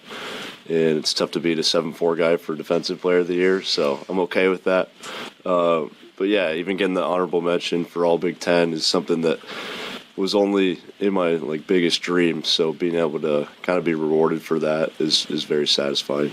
I mean, I think it just goes to show the trust that the coaches and the players had in me. I mean, I feel like last year things didn't go the way I wanted to, but then I trusted the process. I stayed down, I kept my head down, kept working, and I think that's the biggest thing just coming in this year. And coaches, my teammates believed in me, put me in situations where that could happen.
You're listening to Hurrdat Sports Live.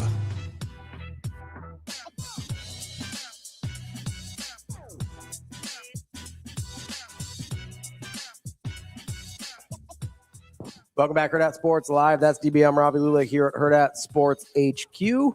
Reminding you, make sure you go visit our friends at NextGen Male Medical. Whether you're male, as the name indicates, or you're a lady or whatever else, they can get you covered. Whether you're not feeling your best, you need a little pep in your step, maybe trying to lose a little weight, whatever. You want to it hurdle is. some fences and not shatter your kneecaps? Exactly. You get those peptide game right, like DB over there. I got some corned beef for you, by the way. Are they the burnt ends? I cut it a variety of different ways. Yeah. Some is shred, some is sliced. The ends are the ends. I gave some to Mr. Ingerson. Okay. He loved it. Yeah, I forgot. I would like some of those. I forgot to tell you. 402-614-9700. Call NextGen. Do you want to know what else I did? What else you do? I ruined a ribeye cowboy. How'd you do that? I'm going to blame it on the meat. What's the difference between an excuse and explanation, DB? Ownership. So this one's an excuse? Can't own it. I cooked it the exact same way. It tasted like the beef was bad. It did. Now, I dry brined it like I always do. I gave it a heavy dose of salt. Mm-hmm. And I put it in the fridge. The color was never amazing, but I understand oxidization. One more time. Move along. And it was extra brown to begin with. Okay. But I thought I could resuscitate it like good CPR. And it was not good. Yeah. Yeah. It's one of the more sad things that I had to part with. It's tough. Oh, you just tossed it? Yeah. That bad, huh? Yeah. Couldn't even turn it into corn dogs or something? Could not sell. Can you imagine making like ribeye corn dogs? That'd be wild. That's wild. I'm going to need you to move on from the whole corn dog thing. See, those would make sense if you're like home making them. Then you make sense to vacuum seal. I think you would have vibed with my philosophy on shredding the potatoes. No, if you're home making the potatoes, it makes more sense. That makes. I did more not sense. want the potatoes to get the eyeballs on them. You know what I'm having? Like what I was imagining happening. Here we go. Because of the corn dog situation, right? Yep. I was imagining you're taking frozen hash browns, like separating them, and then vacuum sealing the already pre-made frozen hash browns. I'm like, bro, what are we doing? Oh, But if you're making them homemade, that makes a lot more sense. I wouldn't have even given it to my dogs, Jibs. I think the meat was bad. Oh, you think it was like bad? Yeah, it was one of those that was vacuum sealed that was not vacuum sealed correctly. And so it looked a little shaky. A little dicey. And I tried to salvage it. Mm. It was so huge. Yeah. I was like, I'm going to give this the old college try. And no. You know, not everybody tries in college. I don't know if you know this. Yeah, I don't know where that came from. Maybe that's what was wrong. And I did try to eat it. Yeah. I even tried to eat a piece of the marble because the marble's always the set. Oh, knock it off, Mr. Filet Face. No, not the marbling. I like the marbling. It's the everybody needs a good piece of fat. No, if you thought the meat was bad and you still tried to eat it, that's the face. Kenny, Everybody. $2 off orange sticker.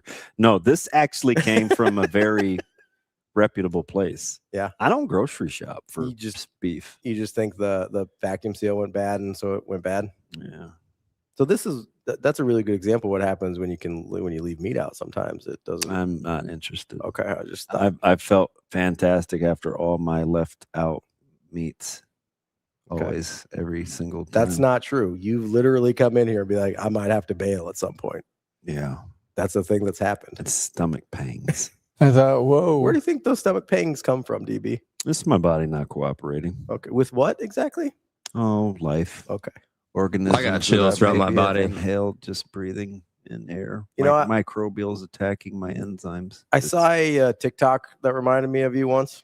This ought to be good. It was this guy who was a stand-up comedian, and he's like, tough guys don't ever have, they don't have food allergies, they don't have gastrointestinal problems. They've just had unexplained diarrhea for 15 years.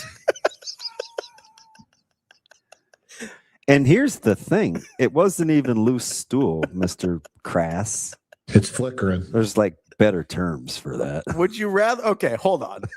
Put it on the poll. Would you rather hear the term diarrhea or loose stool? Because I'm going to argue loose stool is worse. Well, why don't people ask for a poop sample? Why do they say stool sample? I don't know. I think stool is a widely accepted professional term. That's fine. Loose stool sounds gross. No worse than diarrhea. I'm going to stand up on that. My stomach doesn't feel good. Wonder what happened. Unexplained. Certainly nothing you could have done. I just had a regular old simple breakfast yesterday. What do we have? I made basically a skillet without potatoes. Yeah. Yeah. I crumbled sausage. It was the bed. I put a little circle. I grated cheese around the sausage. My bacon was in the oven. I cracked the 2 eggs. I put it in between the sausage crumble O-ring and then slid it out of the pan and went to work. We're very split on the poll here. We've got loose stool could be something wobbly you're sitting on, so maybe just like you disillusion yourself. Kenny E says loose stool is worse. Carol says Rhea all day. Aaron says I think I'd rather hear stool. KP says loose stool diarrhea. We call the squirts or bubble guts. KP's crazy. You ever just watch him drop in? Like he's different. So you got I'm definitely. Who said? Oh, you know what? Bubble guts is from Chappelle. So that's where Tate. So what my players say, sometimes they'll say I got the BGs. Yeah, I got the bubble guts. That's what they're talking about. That's from. I've seen every Chappelle episode. How did I not know that? Yeah. You're what? A fan of Chappelle. Me too. You and me both. Like that's some kind of prerequisite. I'm so stupid. Oh yeah, he calls it the mud butt. No, that's when you have plumber's crack and you emanate poop smell. That's terrible. Let's move on. I'm very passionate about that, says Powder Guy. Like Joey says loose stool is diabolical. Your insides are in a bad place when you've got to refer to it as stool. That's what the doctors say. You guys see with this group, I'm not drafting anybody. With this group, I can never win. It doesn't matter how much sense I make. I'm going to get killed. Funky Chiplin says dumping mud. Okay. I'm going to grow up for a second. Stop the cameras. My bad. I'm going to we're going to have to. My bad. All right, let's lock in. And it's very, it does something to me. Sorry. The whole airplane story as a 22-year-old. We're not going back to that. You're going to be all right? You're going to be good? Jay Sadi says, welcome to the year 2000, DB. BGs have been around for a quarter century. He's relentless. This suit is like eczema. He just doesn't go away. God. Oh, Todd, that's rough, man. Welcome to Hey, sorry, man. I'm not familiar with some of your guys' lingo. Who's your guys? People that talk different than me. Oh, okay. My mom called it stool. But he says, sorry, I wasn't raised with bubble guts. Alex says BGs can be caused by wrinkled corn dogs. They weren't even wrinkled. They just weren't all the way frozen. It just deflated a bit. That's why I got called NextGen. You guys are stupid. Every last one of you. I'm all right. You good? It's fine. I'm in a better shape than like Utah State or Utah Valley, man. That's who I'm at. Dude, so I don't know if people saw this. This kind of, I think, went a little bit under the radar nationally. But the Utah Valley is leaving the WAC for the Big West. Mm-hmm. And basically the WAC sued Utah Valley for an exit fee of $1 million. Okay, whatever. A judge ruled in the WAC's favor on March 6th, by the way. So that's last week. And then the WAC, which this was not a part of the ruling from the judge, by the way. Yes. All of a sudden decided that Utah Valley was not a member in good standing until they got their $1 million. Yeah. So here's the funny thing about that. You want to know how they could give two cares that they were the number 1 seed in your conference tournament? Yeah, they were about to leave them out. You weren't going to get to play as your 1 seed. They're like, yeah, you're leaving us. We don't care that you're the 1. It was like rounders. It was pay them their money. It was basically a ransom note. I know. And they paid it. They were like, hey, put the money in the bank or we shoot the hostage, basically. Yeah, that's a tough look. Like, I don't know, man. That's And I know we were supposed to get, and I'm going to tell you guys this. I know it's out there with the CSC and Playfly. Yeah. And I'm not free to speak on it as an employee of Playfly. So that's the only reason we haven't addressed it.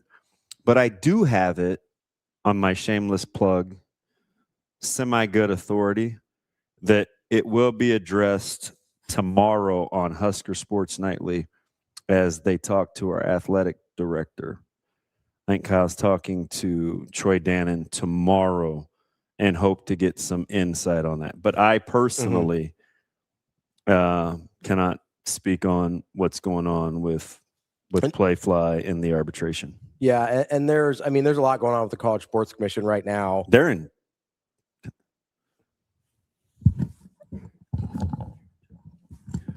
Well, and one of the things with the CSC, the College Sports Commission, is so they're trying to enforce all these NIL deals, but they haven't even gotten all the signatures that gives them authority yet. So that's the weird part about this situation is you need unanimous I think it's 68 power conference teams to sign the line. And they haven't. They're not close in terms of the number. And yet they're still trying to implement and enforce rules that they have not been given the authority to implement and enforce yet. It's a very strange situation. Oh, it's kind of like the Big Ten, like writing the NCAA to say, hey, please stop investigating tampering. You don't really know what the rules are, so leave us alone. Pretty much. Like, yeah, they're like, hey, you have no power here anymore. We run this now. Yeah. Stop it. Like it's total anarchy. Scott, that's not really the I'm just telling you, you guys made a bigger deal about the day-old shrimp. I never got sick. It was fantastic. I screenshot you the pizza. It looked amazing. You would have eaten it. Now, everything else that he said, I can't help the corn dog.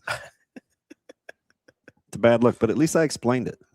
No, it's you eat stuff that is preserved or frozen. You know the tricky degree of difficulty in terms it is of getting to temp. Sure. I have to get the hot dog warm without burning the fake corn. Yes, I don't understand how the vacuum sealing helps that process, but I do understand that there are a lot of frozen or pre-made items that are tricky to get at an ideal temperature for all the ingredients involved. That's correct. Have you ever vacuum sealed clothes for a pack?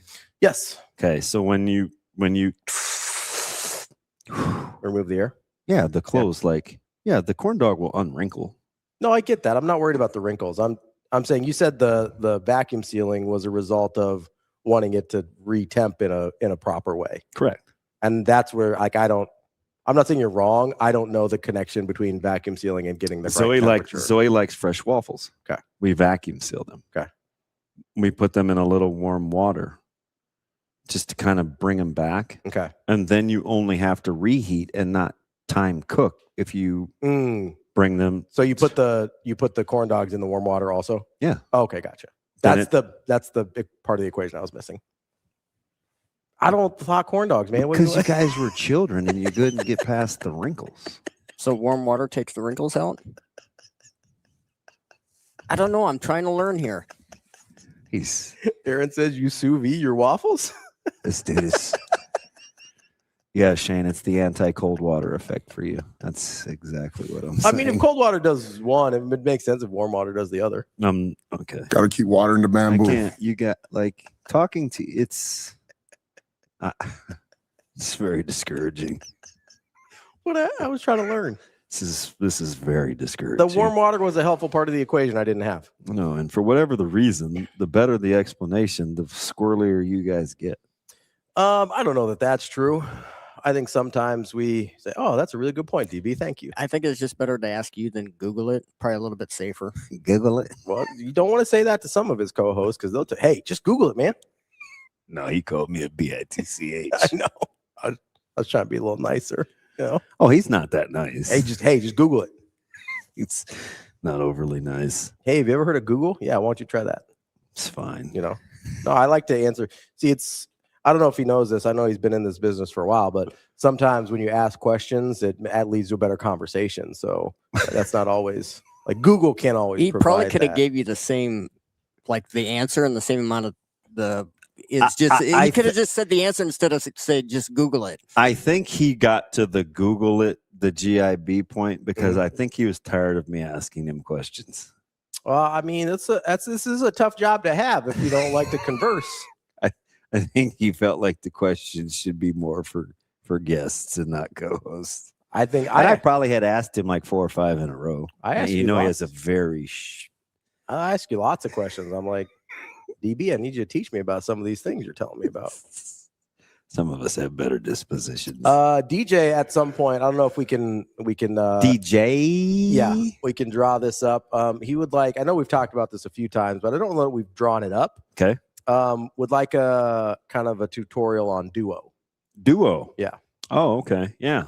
I think so. I think he might. It seems That's a great question. You had a very similar. I did. question. Yeah. I think he and you sent me some videos that helped with the visuals. Yep. So I think he might be a visual learner. Maybe we'll find a way to draw it up for him. And you know what he's gonna say? Oh my God, that's what Nebraska runs on 1st and 10, 3rd and 1, and 4th and 3.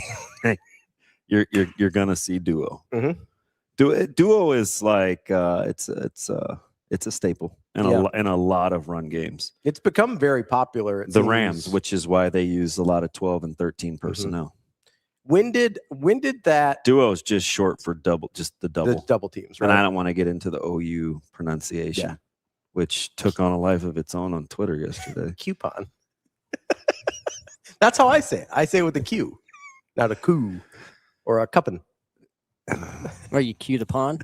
So when I was thinking, I made the mistake of saying couple, and you had a field day with it. Well, yeah, because that's definitely not how you say coupon.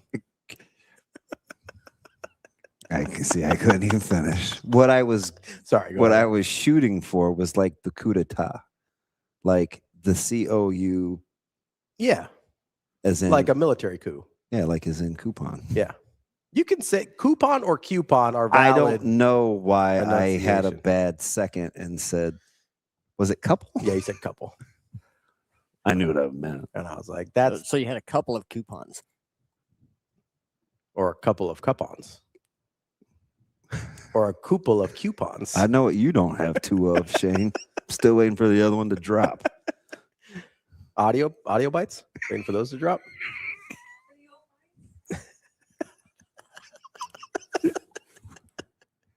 You know, the clips that we're doing. I've never heard anyone say audio bites. It's not a real term. It got made up right now. She's almost worse than having Rico over there. She's crushed us this week. I mean, quiet as kept. Like you stir, like she's kind of gassed this thing. Oh, it's true. Yeah, she sits there, acts like she's the adult in the room. I know, right? She crushes us a little bit. So tomorrow we got to make sure that we get to some of our audio. Lot of assumptions being made about what's being said about who's playing well in positions and stuff like that. We're going to see if we can parse through the tea leaves. I thought Rule was funny yesterday. He was like, yeah, Rob hasn't been here long enough. He doesn't know what he's not supposed to say yet. Listen, he's not kidding. I know. He's like, he thinks, you say two names and then you're like, well, what about these two guys? Yep. He's like, he just remembers a couple of names. It's all right. Yeah. Like I felt like yesterday for what Coach Rule was saying, that was about and I agree hearing about enough, right? Like he wasn't blowing smoke about offense and defense and days winning and ahead.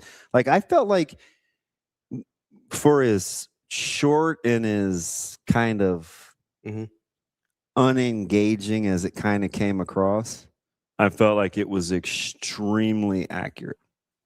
Yeah, in terms of how I would see things. Yeah, somebody asked a question in the chat about kind of his demeanor earlier, and I don't know. He'll go through stretches where he's a little bit more direct and a little less. But he's coaching the same way too. Yeah, well, a little less. Sometimes he'll get a little more philosophical in his answers and stuff like that, and he'll go through stretches where he's a little bit more direct and more football-y. And don't get it twisted. Like, right, it's still his team too. So when you hear things like, well, Donnie Jones is playing this and Khan is playing that, and then Rule comes back and says, we'd like to see Donnie stop moving and settle in. We make these summations about what's going on the back end, but having seen what he's talking about, like you start here, then you're playing here, then you interchange this guy here, and it does give you a lot of different combinations. But to Coach Addison Williams' point is why you're continuing to do that with a lot of guys. Mm-hmm. You better not get caught up in who you're playing with and who you're not playing with. Yeah. Like it's going to be all about the combinations, because at some point you're just going to have to cross train. Yeah, I am interested in getting in this tomorrow about having the conversation. He's talking about, I think it came from the question about blue dot players, where he's like, some defenses are designed to, hey, you just want to get your 11 best guys on the field, and some are designed, hey, you have to have these guys in certain spots to play your best. I want to get into the kind of the differences about those two, kind of in that answer that Coach Rule gave yesterday. So we'll get into that tomorrow, as well as our two regulars, Tim Verghese and Mike Sauter. I'm working on a surprise guest depending on the schedule. Oh, Sasha will be the first to know, because she'll have to build the graph, or she'll have to. Yeah, I mean, don't tell your co-host. That's not helpful at all.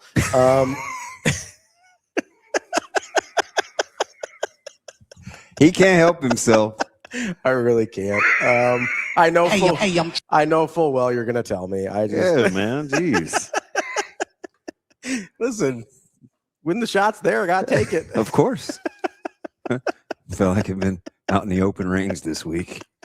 That is the I show. thought we made it past February too. Why has this continued? Well, now.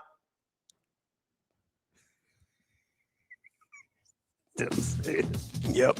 That's the show for today. That's DB. I'm Ravi. I'm off Lulla. the protected species list. I didn't say anything. Horrible. Well, DJ walks it off with thanks for the duo explanation. And yes, I use Dua Lipa every day. I mean, to understand the Indian guy I listen to every day on the internet. I got you with Duo. I'll tell you the difference between Duo and Inside Zone, because a lot of times people confuse the two. That's a super inside joke. My wife does Duolingo to learn languages or whatever, and I call it Dua Lipa every day, and so that's why I made that joke. It's only funny to me, but I do that all the time. It's an Indian thing. It's not an Indian thing at all. She's not learning Hindi. She's learning French. I don't know Hindi. I think the only thing I can say in Hindi is you're a jackass. I think that's literally the only thing I can say in Hindi. Wow. That's all I got. And I don't even know if it's real. Some kid taught it to me when we were over there when I was 7, and I remembered it. I don't know if it's the real words or not. You remembered it as a 7-year-old? Well, yeah. I mean, when somebody teaches you in a foreign language how to call somebody else a jackass in Hindi, that sticks with you. What do you think it is? So what is it then? I don't know if this is right, but this is what I was told is Tugade Roche.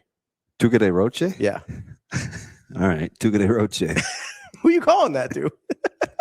Just the ether? Yes. Everybody's a jackass? It's out there. Tugade Roche. That's the Kenny says namaste. Namaste to you as well, Kenny. We're big yoga people. That's DB. I'm Ravi Lulla. We'll be back tomorrow with more Hurrdat Sports Live.